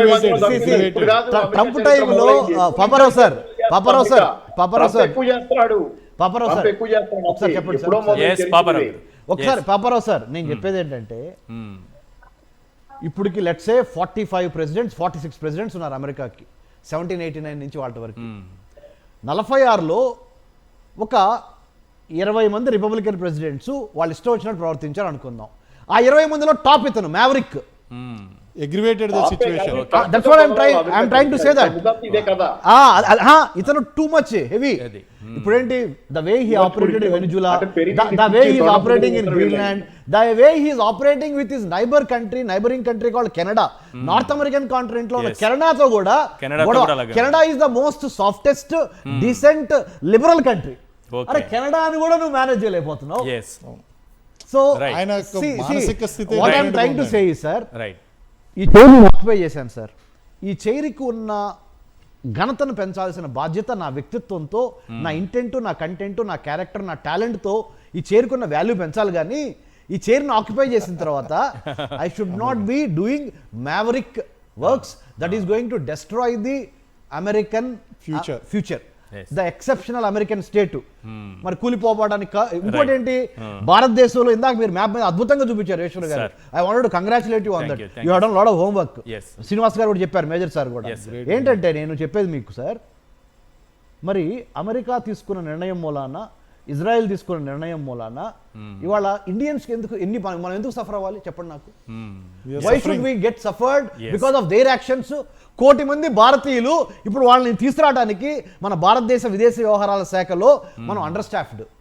we have enough IAS, we have enough IPS, we don't have enough Indian foreign service officers, neither the secretarial staff to bring 1 crore Indians living abroad back home safely. Do you have that? We don't have. 140 కోట్ల మంది జనాభాకు శక్తి ఎంతమంది విదేశీ వ్యవహారాల శాఖలో ఉండాలో అంతమంది మనకు లేరు. So what I'm trying to say is, మనం చేయని పాపానికి, మనం చేయని తప్పుకి ఈ అమెరికన్ ప్రెసిడెంట్ డొనాల్డ్ ట్రంప్ తీసుకున్న నిర్ణయంతో ఈ రోజున రేపొద్దున క్రూడ్ ఆయిల్ ధరలు పెరుగుతాయి, ఉప్పు పప్పు పెరుగుద్ది, చిన్న సామాన్యుడు, కార్మికుడు, కర్షకుడు వాడు రోడ్డు మీద ఇబ్బంది పడతాడు ఇతను తీసుకున్న నిర్ణయం మూలన. అందుకని నేను అసలు యుద్ధం అనేది ఎవ్వరికి మంచిది కాదు. హిందూ అయినా, ముస్లిం అయినా, క్రిస్టియన్ అయినా, జూవిష్ అయినా.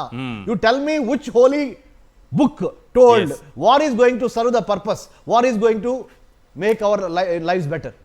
అమెరికా ఇరాన్ యుద్ధంతో గల్ఫ్ దేశాల్లో, పశ్చిమాసియాలో ఉన్నటువంటి, ప్రధానంగా ఈ మిడిల్ ఈస్ట్లో ఉన్నటువంటి గల్ఫ్ దేశాల్లో ఉన్నటువంటి భారతీయుల క్షేమం పైన కొంత కలవరపాటు మొదలైంది.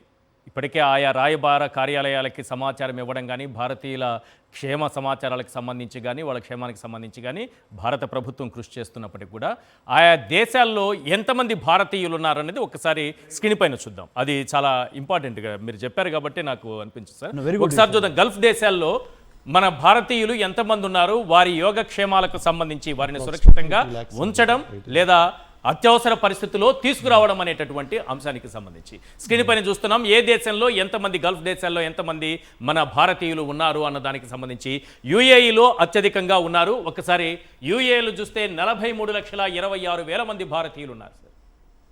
నెక్స్ట్ కొంచెం అటు వెళ్తే ఖతార్ 8,30,000 మంది, బహ్రెయిన్ 3 లక్షల మంది ఉన్నారు, కువైట్ 10,36,000 మంది ఉన్నారు, ఇరాక్ 17,100 మంది, జోర్డాన్ 17,050, సౌదీ అరేబియా 27,47,000 మంది ఉన్నారు, ఒమన్ 6,76,000 మంది ఉన్నారు, యమన్ 700, ఇజ్రాయిల్ 10,500, లెబనాన్ 3,040. ఇలా చూసుకుంటే మనకి యుఏఈలో అత్యధికంగా 43,26,000 మంది భారతీయులు ఉన్నారు. వీరందరికి సంబంధించి వీరు క్షేమంగా ఉండాలి లేదా అత్యవసర పరిస్థితుల్లో వీళ్ళని తీసుకురావాల్సినటువంటి అంశాలకు సంబంధించి, లేదా అక్కడ ప్రభుత్వాలు, రాయబార కార్యాలయాలు తీసుకోవాల్సినటువంటి చర్యలపైన ఇప్పటికే భారత ప్రభుత్వం కూడా కృషి చేస్తోంది. శ్రీనివాస్ గారు, వివిధ దేశాల్లో భారతీయుల సంఖ్య చూస్తుంటే ఈ స్థాయిలో ఉంది. అసలు ఈ యుద్ధాన్ని ఎవరు కోరుకున్నారు?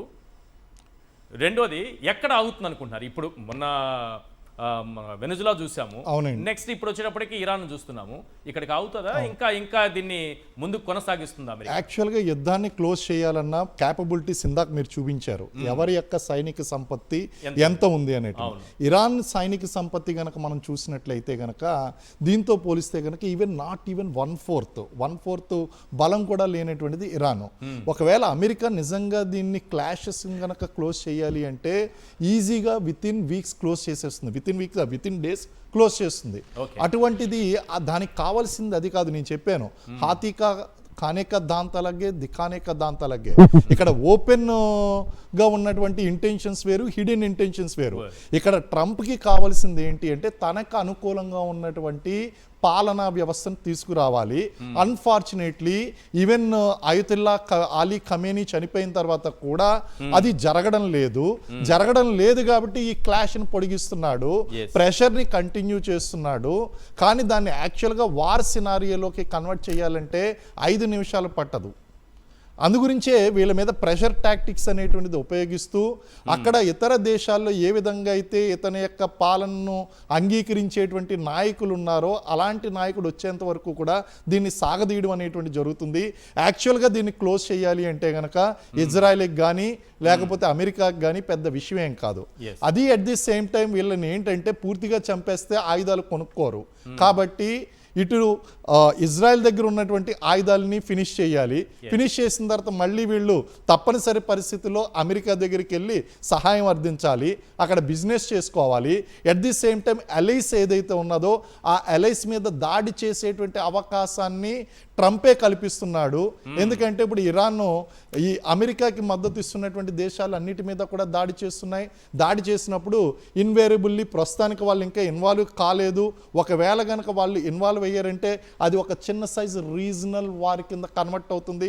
ఆల్రెడీ చైనా తన యొక్క వాదనని వినిపించింది, నేను ఇరాన్కి సపోర్ట్ చేస్తాను అని చెప్పేసి తప్పనిసరి పరిస్థితుల్లో అది మాట్లాడింది. కారణం ఏంటంటే అది తన యొక్క ఆయిల్ ఎనర్జీ కోసం ఇరాన్ మీద ఆల్రెడీ డిపెండ్ అవుతుంది కాబట్టి అది ఆల్రెడీ రీసెంట్గా డిక్లేర్ చేసింది కొన్ని అవర్స్ బ్యాక్, నేను ఇరాన్కి మద్దతు ఇస్తున్నాను అని చెప్పేసి చెప్పడం జరిగిందండి.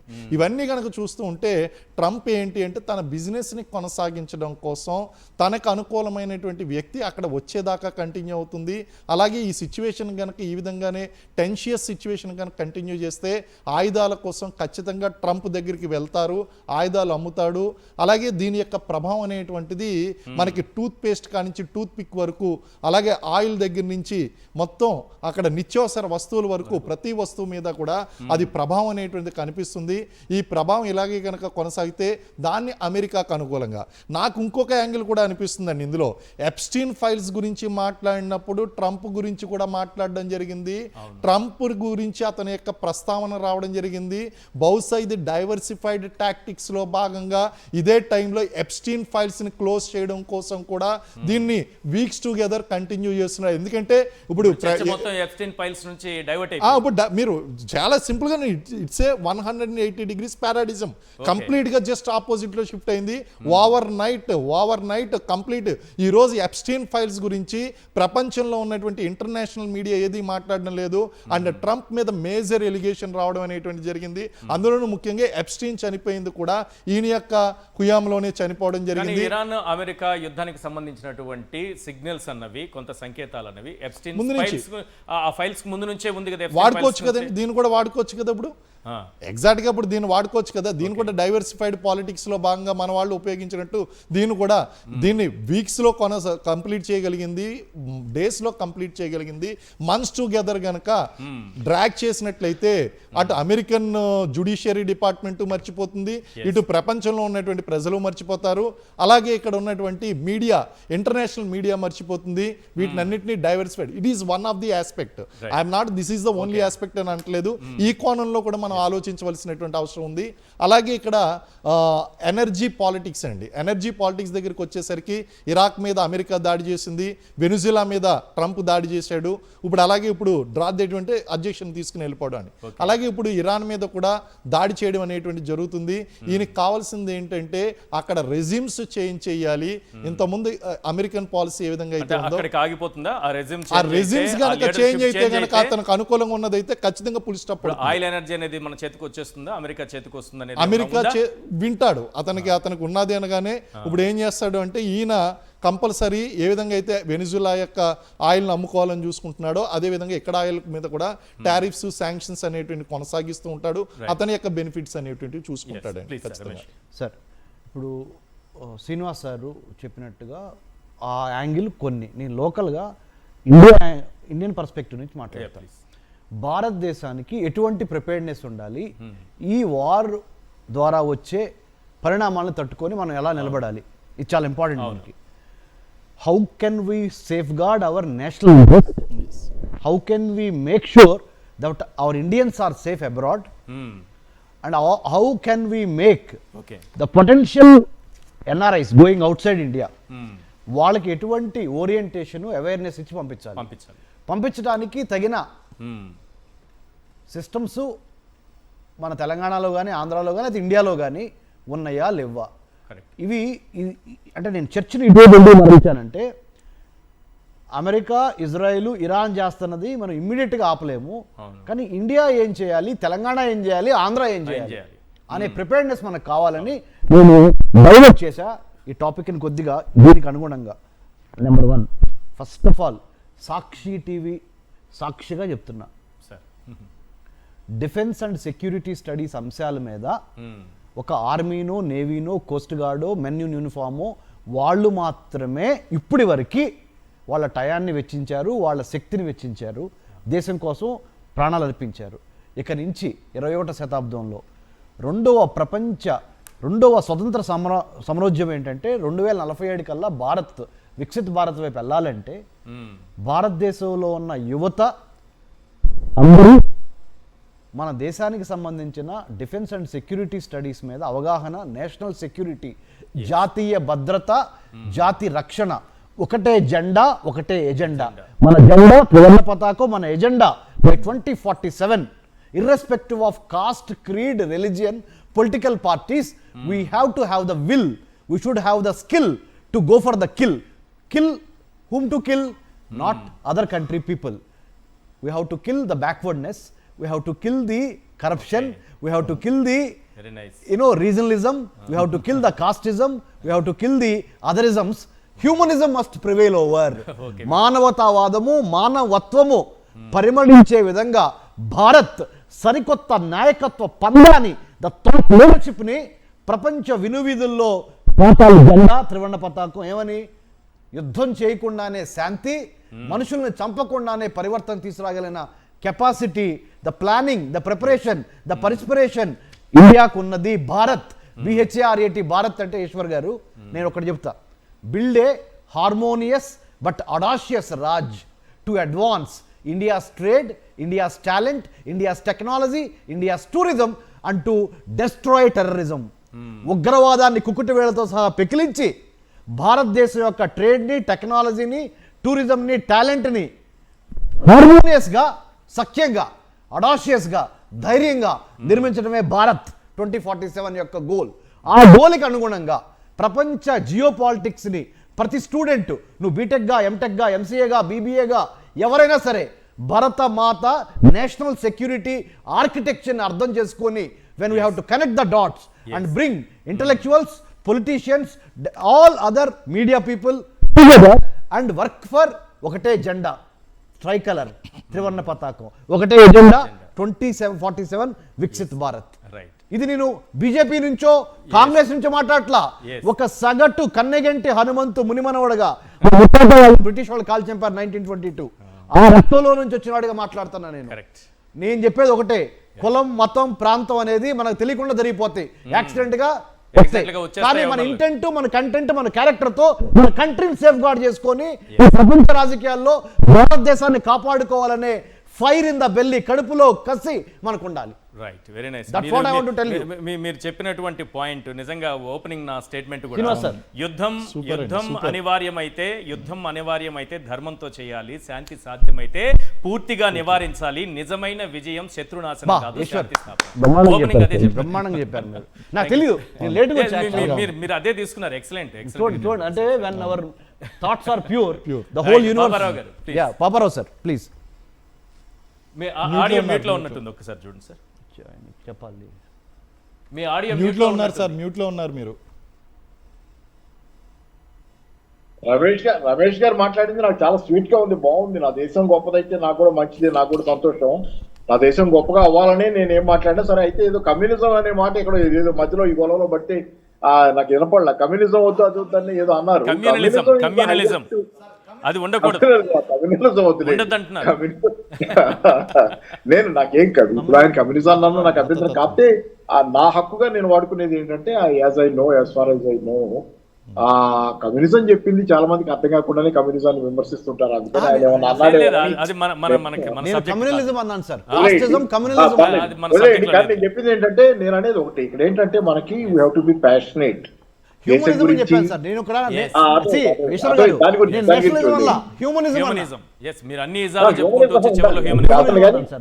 కాదు, నేను దానిలో నాకు అబ్జెక్షన్ లేదు, కానీ నాకు అమెరికా ఇరాన్ యుద్ధంతో గల్ఫ్ దేశాల్లో, పశ్చిమాసియాలో ఉన్నటువంటి ప్రధానంగా ఈ మిడిల్ ఈస్ట్లో ఉన్నటువంటి గల్ఫ్ దేశాల్లో ఉన్నటువంటి భారతీయుల క్షేమం పైన కొంత కలవరపాటు మొదలైంది. ఇప్పటికే ఆయా రాయబార కార్యాలయాలకి సమాచారం ఇవ్వడం కానీ, భారతీయుల క్షేమ సమాచారాలకు సంబంధించి కానీ, వాళ్ళ క్షేమానికి సంబంధించి కానీ భారత ప్రభుత్వం కృషి చేస్తున్నప్పటికీ కూడా ఆయా దేశాల్లో ఎంతమంది భారతీయులు ఉన్నారనేది ఒకసారి స్క్రీన్ పైన చూద్దాం. అది చాలా ఇంపార్టెంట్గా మీరు చెప్పారు కాబట్టి నాకు అనిపించింది సార్. ఒకసారి చూద్దాం, గల్ఫ్ దేశాల్లో మన భారతీయులు ఎంతమంది ఉన్నారు, వారి యోగక్షేమాలకు సంబంధించి వారిని సురక్షితంగా ఉంచడం లేదా అత్యవసర పరిస్థితుల్లో తీసుకురావడం అనేటటువంటి అంశానికి సంబంధించి స్క్రీన్ పైన చూస్తున్నాం. ఏ దేశంలో ఎంతమంది, గల్ఫ్ దేశాల్లో ఎంతమంది మన భారతీయులు ఉన్నారు అన్న దానికి సంబంధించి యుఏఈలో అత్యధికంగా ఉన్నారు. ఒకసారి యుఏఈలో చూస్తే 43,26,000 మంది భారతీయులు ఉన్నారు సార్. నెక్స్ట్ కొంచెం అటు వెళ్తే ఖతార్ 8,30,30,000 మంది, బహ్రెయిన్ 3 లక్షల మంది ఉన్నారు, కువైట్ 10,36,000 మంది ఉన్నారు, ఇరాక్ 17,100 మంది, జోర్డాన్ 17,050, సౌదీ అరేబియా 27,47,000 మంది ఉన్నారు, ఒమన్ 6,76,000 మంది ఉన్నారు, యమన్ 700, ఇజ్రాయిల్ 10,500, లెబనాన్ 3,040. ఇలా చూసుకుంటే మనకి యుఏలో అత్యధికంగా 43,26,000 మంది భారతీయులు ఉన్నారు. వీరందరికీ సంబంధించి వీరు క్షేమంగా ఉండాలి లేదా అత్యవసర పరిస్థితుల్లో వీళ్ళని తీసుకురావాల్సినటువంటి అంశాలకు సంబంధించి లేదా అక్కడ ప్రభుత్వాలు, రాయబార కార్యాలయాలు తీసుకోవాల్సినటువంటి చర్యలపైన ఇప్పటికే భారత ప్రభుత్వం కూడా కృషి చేస్తోంది. శ్రీనివాస్ గారు, వివిధ దేశాల్లో భారతీయుల సంఖ్య చూస్తుంటే ఈ స్థాయిలో ఉంది. అసలు ఈ యుద్ధాన్ని ఎవరు కోరుకున్నారు? రెండోది ఎక్కడ ఆగుతుంది అనుకుంటున్నారు? ఇప్పుడు మొన్న వెనుజులా చూసాము, నెక్స్ట్ ఇప్పుడు వచ్చేటప్పటికి ఇరాన్ చూస్తున్నాము. ఇక్కడికి అవుతుందా, ఇంకా దీన్ని ముందుకు కొనసాగిస్తుందా? యాక్చువల్గా యుద్ధాన్ని క్లోజ్ చేయాలన్న క్యాపబిలిటీస్ ఇందాక మీరు చూపించారు, ఎవరి యొక్క సైనిక సంపత్తి ఎంత ఉంది అనేది. ఇరాన్ సైనిక సంపత్తి గనక మనం చూసినట్లయితే గనక దీంతో పోలిస్తే గనక నాట్ ఈవెన్ 1/4 బలం కూడా లేనటువంటిది ఇరాన్. ఒకవేళ అమెరికా నిజంగా దీన్ని క్లాషెస్ గనక క్లోజ్ చేయాలి అంటే ఈజీగా విత్ ఇన్ వీక్స్ క్లోజ్ చేసేస్తుంది, విత్ ఇన్ డేస్ క్లోజ్ చేస్తుంది. అటువంటిది దానికి కావాల్సింది అది కాదు. నేను చెప్పాను, హాతీకా ఖానేక దాంతలగే దిఖానేక దాంతలగే. ఇక్కడ ఓపెన్ గా ఉన్నటువంటి ఇంటెన్షన్స్ వేరు, హిడెన్ ఇంటెన్షన్స్ వేరు. ఇక్కడ ట్రంప్కి కావాల్సింది ఏంటి అంటే తనకు అనుకూలంగా ఉన్నటువంటి పాలనా వ్యవస్థను తీసుకురావాలి. Unfortunately even Ayatollah Ali Khamenei చనిపోయిన తర్వాత కూడా అది జరగడం లేదు కాబట్టి ఈ క్లాష్ని పొడిగిస్తున్నాడు, ప్రెషర్ని కంటిన్యూ చేస్తున్నాడు. కానీ దాన్ని యాక్చువల్గా వార్ సినారియోలోకి కన్వర్ట్ చేయాలంటే 5 నిమిషాలు పట్టదు. అందుగురించే వీళ్ళ మీద ప్రెషర్ టాక్టిక్స్ అనేటువంటిది ఉపయోగిస్తూ అక్కడ ఇతర దేశాల్లో ఏ విధంగా అయితే ఇతని యొక్క పాలనను అంగీకరించేటువంటి నాయకులు ఉన్నారో అలాంటి నాయకుడు వచ్చేంత వరకు కూడా దీన్ని సాగదీయడం అనేటువంటి జరుగుతుంది. యాక్చువల్గా దీన్ని క్లోజ్ చేయాలి అంటే కనుక ఇజ్రాయెల్కి కానీ లేకపోతే అమెరికాకి కానీ పెద్ద విషయం ఏం కాదు. అది అట్ ది సేమ్ టైం వీళ్ళని ఏంటంటే పూర్తిగా చంపేస్తే ఆయుధాలు కొనుక్కోరు. కాబట్టి ఇటు ఇజ్రాయెల్ దగ్గర ఉన్నటువంటి ఆయుధాలని ఫినిష్ చేయాలి. ఫినిష్ చేసిన తర్వాత మళ్ళీ వీళ్ళు తప్పనిసరి పరిస్థితుల్లో అమెరికా దగ్గరికి వెళ్ళి సహాయం అందించాలి, అక్కడ బిజినెస్ చేసుకోవాలి. At the same time allies ఏదైతే ఉన్నదో ఆ ఎలైస్ మీద దాడి చేసేటువంటి అవకాశాన్ని ట్రంపే కల్పిస్తున్నాడు. ఎందుకంటే ఇప్పుడు ఇరాన్ ఈ అమెరికాకి మద్దతు ఇస్తున్నటువంటి దేశాలు అన్నిటి మీద కూడా దాడి చేస్తున్నాయి. దాడి చేసినప్పుడు ఇన్వేరియబుల్లీ ప్రస్తుతానికి వాళ్ళు ఇంకా ఇన్వాల్వ్ కాలేదు. ఒకవేళ కనుక వాళ్ళు ఇన్వాల్వ్ అయ్యారంటే అది ఒక చిన్న సైజు రీజనల్ వార్ కింద కన్వర్ట్ అవుతుంది.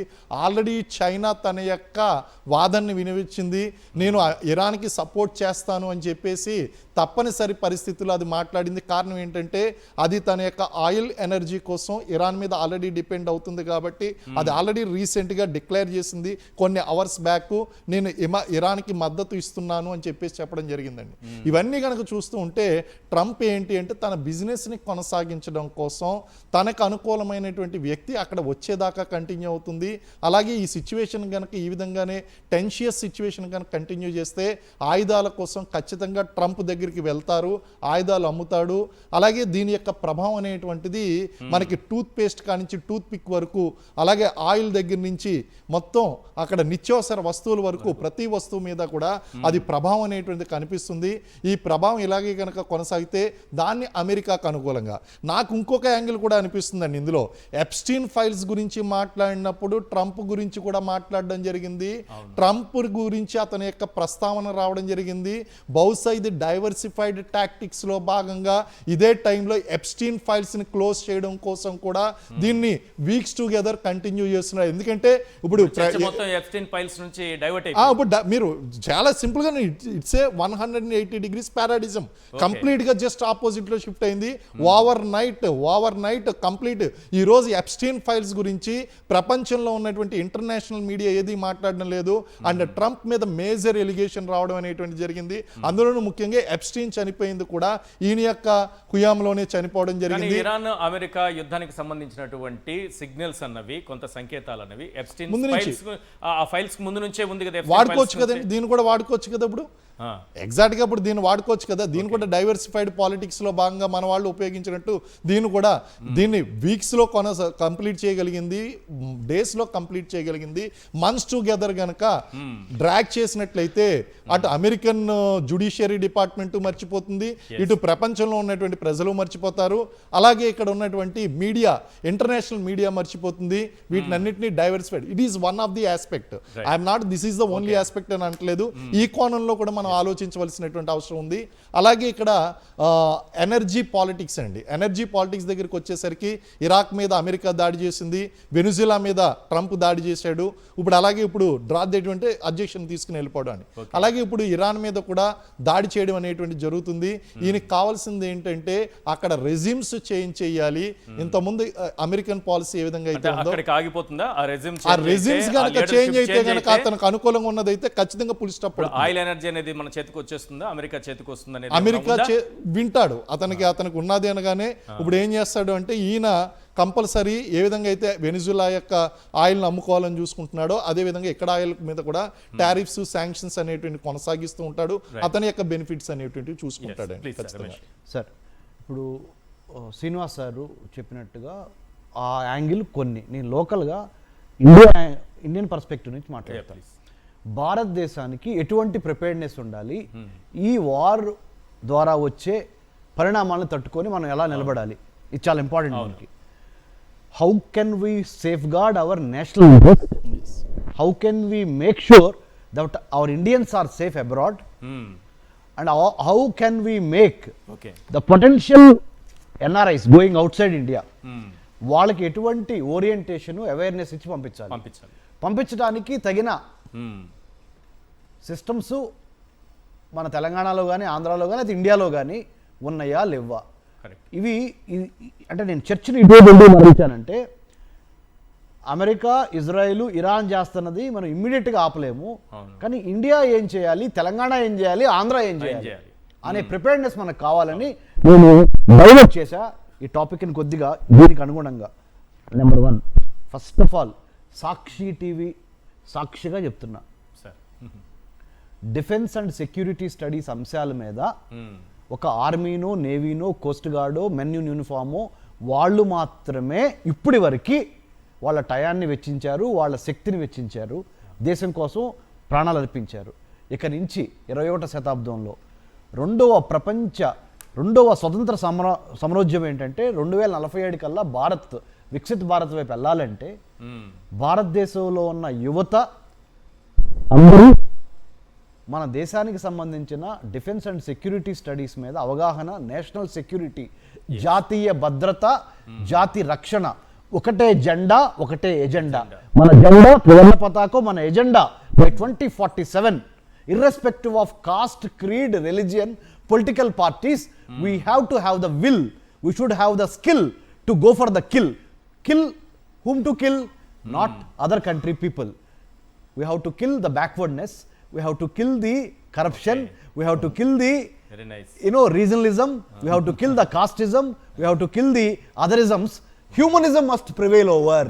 మానవతావాదము, మానవత్వము పరిమళించే విధంగా భారత్ సరికొత్త నాయకత్వ పందాన్ని, ద థాట్ లీడర్షిప్ ని ప్రపంచ వినువీధుల్లో పాతాళ జెండా, త్రివర్ణ పతాకం ఏమని యుద్ధం చేయకుండానే శాంతి, మనుషుల్ని చంపకుండానే పరివర్తన తీసుకురాగలిగిన capacity, the planning, the preparation, the perspiration ఇండియాకు ఉన్నది భారత్. BHARAT భారత్ అంటే ఈశ్వర్ గారు నేను ఒకటి చెప్తా, build a harmonious but audacious Raj to advance India's trade, India's talent, India's technology, India's tourism and to destroy terrorism. ఉగ్రవాదాన్ని కుక్కుటి వేళతో సహా పెకిలించి భారతదేశం యొక్క ట్రేడ్ని, టెక్నాలజీని, టూరిజంని, టాలెంట్ని హార్మోనియస్గా, సఖ్యంగా, అడాషియస్గా, ధైర్యంగా నిర్మించడమే భారత్ 2047 యొక్క గోల్. ఆ గోల్కి అనుగుణంగా ప్రపంచ జియో పాలిటిక్స్ని ప్రతి స్టూడెంట్, నువ్వు బీటెక్గా, ఎంటెక్గా, ఎంసీఏగా, బీబీఏగా ఎవరైనా సరే భరత మాత నేషనల్ సెక్యూరిటీ ఆర్కిటెక్చర్ని అర్థం చేసుకొని when we have to connect the dots and bring intellectuals, politicians, all other media people together and work for ఒకటే జెండా, ట్రైకలర్, త్రివర్ణ పతాకం, ఒకటే ఎజెండా 2047 వికసిత్ భారత్. ఇది నేను బీజేపీ నుంచో కాంగ్రెస్ నుంచో మాట్లాడట్లా, ఒక సగటు కన్నెగంటి హనుమంతు మునిమనవడగా బ్రిటిష్ వాళ్ళు కాల్ చంపారు 1922, ఆ రక్తంలో నుంచి వచ్చినవాడిగా మాట్లాడుతున్నా నేను చెప్పేది ఒకటే, కులం, మతం, ప్రాంతం అనేది మనకు తెలియకుండా జరిగిపోతాయి, యాక్సిడెంట్ గా. కానీ మన ఇంటెంట్, మన కంటెంట్, మన క్యారెక్టర్ తో మన కంట్రీని సేఫ్ గార్డ్ చేసుకొని ప్రపంచ రాజకీయాల్లో భారతదేశాన్ని కాపాడుకోవాలనే ఫైర్ ఇన్ ద బెల్లి, కడుపులో కసి మనకు ఉండాలి. Right, very nice. That's what I want to tell you. మీరు చెప్పినటువంటి పాయింట్ నిజంగా ఓపెనింగ్ నా స్టేట్మెంట్ కూడా, Sir. యుద్ధం అనివార్యమైతే ధర్మంతో చేయాలి, శాంతి సాధ్యమైతే పూర్తిగా నివారించాలి, నిజమైన విజయం శత్రునాశనం కాదు, శాంతి స్థాపన. ఓపెనింగ్ అదే చెప్పారు, బ్రహ్మాండంగా చెప్పారు మీరు. నాకు తెలియదు, నేను లేట్గా వచ్చాను. మీరు అదే తీసుకున్నారు. ఎక్సలెంట్. అంటే when our thoughts are pure, the whole universe. Yeah, Paparao sir please. Me audio mute లో ఉన్నట్టుంది, ఒక్కసారి చూడండి సార్. చెప్పాలి, మీ ఆడియో మ్యూట్ లో ఉన్నారు సార్, మ్యూట్ లో ఉన్నారు మీరు. రమేష్ గారు మాట్లాడింది నాకు చాలా స్వీట్ గా ఉంది, బాగుంది. నా దేశం గొప్పదైతే నాకు కూడా మంచిది, నాకు కూడా సంతోషం. నా దేశం గొప్పగా అవ్వాలని నేను ఏం మాట్లాడినా సరే. అయితే ఏదో కమ్యూనిజం అనే మాట ఇక్కడ ఏదో మధ్యలో ఈ గొడవలో బట్టి నాకు వినపడలే. కమ్యూనిజం వద్దు అది ఏదో అన్నారు. కమ్యూనలిజం అది ఉండకూడదు, నేను నాకేం ఇప్పుడు ఆయన కమ్యూనిజం అన్నాను, నాకు అభ్యంతరం. కాకపోతే నా హక్కుగా నేను వాడుకునేది ఏంటంటే as far as I know communism చెప్పింది చాలా మందికి అర్థం కాకుండానే కమ్యూనిజాన్ని విమర్శిస్తుంటారు. అందుకని ఆయన ఏమన్నా అన్నాడే. నేను చెప్పింది ఏంటంటే, నేను అనేది ఒకటి, ఇక్కడ ఏంటంటే మనకి we have to be passionate.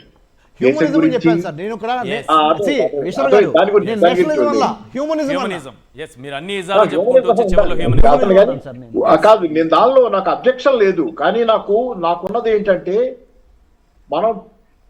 మన రీజన్ బాగా పనిచేయాలి. ఎమోషన్స్ కంటే ఎమోషన్స్ ఉండాలి, మనిషికి ఎమోషన్స్ ఉండాలి, మానవత్వం ఉండాలి. కానీ emotionally driven human being fail అవుతాడు. Emotions should not drive your reason. Your reason should be in charge. Your reason is something that guides your emotions, not your emotions guiding your reason. Emotionally rational మీరు rationally emotional. ఇది నా framing. Last 30-40 years నుంచి చెబుతున్నా ఈ మాట. నేను ఒక పుస్తకం కూడా రాశాను, ఆ పుస్తకంలో కూడా వాడే ఈ మాట, పర్సనాలిటీ దీని మీద రాసిన వాళ్ళు. మీరు ఎమోషనల్లీ ఎమోషనలా అనేది ఓవరాల్ గా మీ పర్స్పెక్టివ్ ని, మీ ఆలోచన విధానాన్ని, మీ దృక్పథాన్ని, మీ ప్రాక్టికాలిటీని గైడ్ చేస్తుంది. సార్ ఎమోషన్ లో రీజన్ ఉండాలి, ఎమోషన్ లో లాజిక్ ఉండాలి, ఎమోషన్ లో టాక్ట్ ఉండాలి, ఎమోషన్ లో ఇంటెంట్ ఉండాలి, కంటెంట్ ఉండాలి, క్యారెక్టర్ ఉండాలి. That's what I am saying. Emotion is a combination of 10 factors put together. అంటే నేను చెప్పేది ఏంటంటే విల్ కి తోడు స్కిల్ ఉండాలి. విల్ స్కిల్ ఉన్నప్పుడు then you have to go for the kill. ఎవరిని కిల్ చేయాలని చెప్తున్నాను నేను? కమ్యూనలిజాన్ని కిల్ చేద్దాం, కాస్టిజాన్ని కిల్ చేద్దాం, రీజనలిజాన్ని కిల్ చేద్దాం. We have to have humanism going up. నేను చెప్పేది ఏంటంటే ఈ ఎమోషన్ అనే దాంట్లో లాజిక్ ఉండాలి, రీజనింగ్ ఉండాలి, పాపారావు సార్ చెప్పినట్టు ఫ్యాక్ట్ ఉండాలి, ఎబిలిటీ ఉండాలి. You should have the will to manoeuvre the opponent. Emotion consists of all these things. Right. Physical fitness is an emotion, I'm telling you. Intellectual fitness is an emotion. Emotional fitness is an emotion. Spiritual fitness is an emotion. Leading to financial fitness. అప్పుడు అన్నిటినీ ఐదింటినీ కలగలిపి ఒక emotion వచ్చి చూడండి. ఆ emotion తో we have to rule or we have to serve whatever you want. Yes, Paparao గారు please. అంటే sir మన రమేష్ ఎందుకని అప్పుడప్పుడు రమేష్ గారు, సారీ ఆయన తక్కువ, ఆయన వయసు తక్కువైనా కానీ నేను I have to respect him. Is a man with mission. సరే ఏదైనా కానీ ఏంటంటే నా ఎమోషనల్లీ నాకు కాన్సెప్ట్ ఇదే నాది. You have to reverse emotionally rational బదులు యంగ్ ఏజ్ లో అందరూ ఎమోషనల్ రేషనల్ ఉంటారు. ఆవేశాలు డామినేట్ చేస్తాయి. Over time you have to cultivate knowledge పెంచుకోవాలి. నాలెడ్జ్ పెంచుకున్నప్పుడు ఆ నాలెడ్జ్ గైడెడ్ గా, అంటే నాలెడ్జ్ రీజన్ ని ప్రూవ్ చేసుకోవాలి లైఫ్ లాంగ్. ప్రపంచంలో జరుగుతున్న యుద్ధాల నుంచి భారత్ ఎంత అప్రమత్తంగా ఉండాలి, ఈ పాయింట్ మనం నిత్యం విద్యార్థిగా ఎందుకు ఉండాలంటే నేర్చుకోవటంలో మన నాలెడ్జ్ ట్రైన్ అవుద్ది. మన ఎమోషన్స్ ని గైడ్ చేయడానికి మన నాలెడ్జ్ బేస్ నిత్యం మనం నాలెడ్జ్ ని ఇంప్రూవ్ చేసుకోవాలి. సైంటిఫిక్ టెంపర్ అనేది ఉండాలి. అది నేను చెప్పేది. ఇప్పుడు మనం నేర్చుకోవాల్సింది ఏంటి? మనం పాపారావు గారు, ఇప్పుడు ప్రపంచంలో అనేక చోట్ల జరుగుతున్నటువంటి యుద్ధాలు, వీటి నుంచి భారత్ ఏ విధంగా సంసిద్ధత అంటే యుద్ధం చేయటానికని కాదు, దాని నష్టాలు భారతదేశం ఏ విధంగా సంసిద్ధతగా ఉండాలి. సరే, భారతదేశం సంసిద్ధంగా ఉండటం అంటే టెక్నాలజికల్ గా చెప్పాలంటే డ్రోన్లు ఎంత పాత్ర పోషిస్తున్నాయో మనకు తెలిసిన తర్వాత మనం అమెరికా నుంచి అయ్యే విమానాలు ఎఫ్లో 25, 35 ఈ ఎందుకంత ఖరీదు పెట్టి అవసరం అమెరికా వాడిని సంతృప్తిపరచడానికి తప్పితే ఎందుకు పనికిరావు మనకి. అందుకని ఏంటంటే డ్రోన్లు 85,000 డ్రోన్లు ఉన్నాయని విన్నాను ఇరాన్ దగ్గర. They are playing a role. అది weak country, they are playing a role. మన పాకిస్తాన్ తో మన యుద్ధంలో కూడా డ్రోన్లు అటు ఇటు రెండేపులా కొంత రోల్ ప్లే చేసి, యుక్రెయిన్ వార్ లో డ్రోన్స్ ప్లే చేయవే టెక్నాలజీ. అది రెండోది ఏంటంటే గతంలో లాగా సైన్యాలు మాత్రమే యుద్ధం చేయవు. యుద్ధం వస్తే గనక it is a civil military complex that fight. ఇప్పుడు చెప్పారు కదా, అమెరికా ఇజ్రాయిల్ కలిసి డెవలప్ చేసినటువంటి టెక్నాలజీ చాలా, ఇది ఏం చెప్పారు సార్, ఆంథ్రోపిక్ క్లాడీ అనేటటువంటి టెక్నాలజీతో శత్రువుని ఈజీగా టార్గెట్ చేయడం అనేది ఎలా సార్? ఇది sir Eshwar sir, what should India do, how to prepare అనే దాని మీద, అవును, డిఫెన్స్ సెక్యూరిటీ, నేషనల్ సెక్యూరిటీ మీద అవగాహనతో పాటుగా విలువలతో కూడిన అంటే ఎథికల్, లీగల్, మోరల్ యాంగిల్స్ ఉన్నాయి చూడండి, వాటిని పాఠ్యాంశాల్లో తప్పనిసరిగా జోడించాల్సిన అవసరం ఉంది. లేకపోతే ఏమవుతుందంటే సార్, భస్మాసర హస్తం లాగా మన కర్మ మనల్ని తిరిగి ఇట్ విల్ డాంటస్. ఇది చాలా ఇంపార్టెంట్. ఇవన్నీ విలువలతో కూడిన moral, ethical education is as important as science and technology. Trust me when I say this. ఇక్కడ తిన ముక్క చెప్పమంటారా ఈశ్వర్ గారు? సో అంటే ఇంకోటి, foreign affairs, geopolitics, defence, security మీద only army, navy, air force కో, సిఎస్ఎఫ్, సిఆర్పిఎఫ్ కో, లేకపోతే ఐటీబీపీ కో, ఐబీ కో రాకో వదిలేకుండా ప్రతి విద్యార్థికి జియో పాలిటిక్స్, ఇంటర్నేషనల్ రిలేషన్స్ చాలా ఇంపార్టెంట్ గా తెలుసుకోవాల్సిన ఆవశ్యకత ఉంది. చిన్న ఉదాహరణ చెప్తా ఈశ్వర్ గారు. తెలంగాణ రాష్ట్రంలో ప్రొఫెసర్ బాలకృష్ణారెడ్డి గారు తెలంగాణ రాష్ట్ర ఉన్నత విద్యామండలి చైర్మన్ గా, ఇప్పుడు శ్రీనివాస్ సార్ కూడా చెప్పాను, సార్ కూడా కంగ్రాచులేట్ చేశారు. మేము ఏం చేస్తున్నాం తెలుసా సార్, మన ప్రొఫెసర్ బాలకృష్ణారెడ్డి గారు తెలంగాణ రాష్ట్ర ఉన్నత విద్యామండలి చైర్మన్ గారు మనం కలిసి తెలంగాణ రాష్ట్రంలో ఉన్న 19 గవర్నమెంట్ యూనివర్సిటీస్లో defence and security studies BA level, MA level start చేయబోతున్నాం. దానికి సిలబస్ రాసి మనం ఇచ్చాం మా centre for human security studies తరపున తెలంగాణ కౌన్సిల్ ఆఫ్ హైయర్ ఎడ్యుకేషన్కి. Right. అట్లానే 3000 యూనివర్సిటీస్లో యూజీసీ స్థాయిలో నేషనల్ సెక్యూరిటీ స్టడీస్ అనే ఒక అంశాన్ని స్వయం పోర్టల్ ద్వారా, స్వయం అంటే ఆన్లైన్ పోర్టల్ యూజీసీ, దానికి చేయమని చైర్మన్గా నాకు బాధ్యతలు అప్పచెప్పి నా కమిటీలో 2 vice chancellors, 4 university professors, national security advisory board member A B Mathur IPS గారు లాంటి వాళ్ళు కూడా దీంట్లో ఉన్నారు. ఇవన్నీ ఎందుకు చెబుతున్నానంటే సార్, యుద్ధ నీతి మారింది కాబట్టి ప్రతి వ్యక్తి యుద్ధం ఎప్పుడైనా రావచ్చు, ఎలా అయినా రావచ్చు. యుద్ధం అంటే ఓన్లీ బాంబులు వేసుకోవడమే కాదు. There is a cyber warfare, information warfare, psyops, psychological warfare, and there are economic warfares, there are many other warfares. The very nature of warfare has changed in the 21st century. So better we prepare, better the youth of India and others must be prepared to win the war. Right చాలా బాగా చెప్పారు sir. Thank you so much sir. Kanniganti Ramesh గారు, అలాగే శ్రీనివాస్ గారు, thank you sir ఇవాళ చర్చలో join అయినందుకు. పాపారావు గారు థ్యాంక్ యూ అండి. ఇది వాళ్ళ చర్చా కార్యక్రమం. చూస్తూనే ఉండండి సాక్షి టీవీ.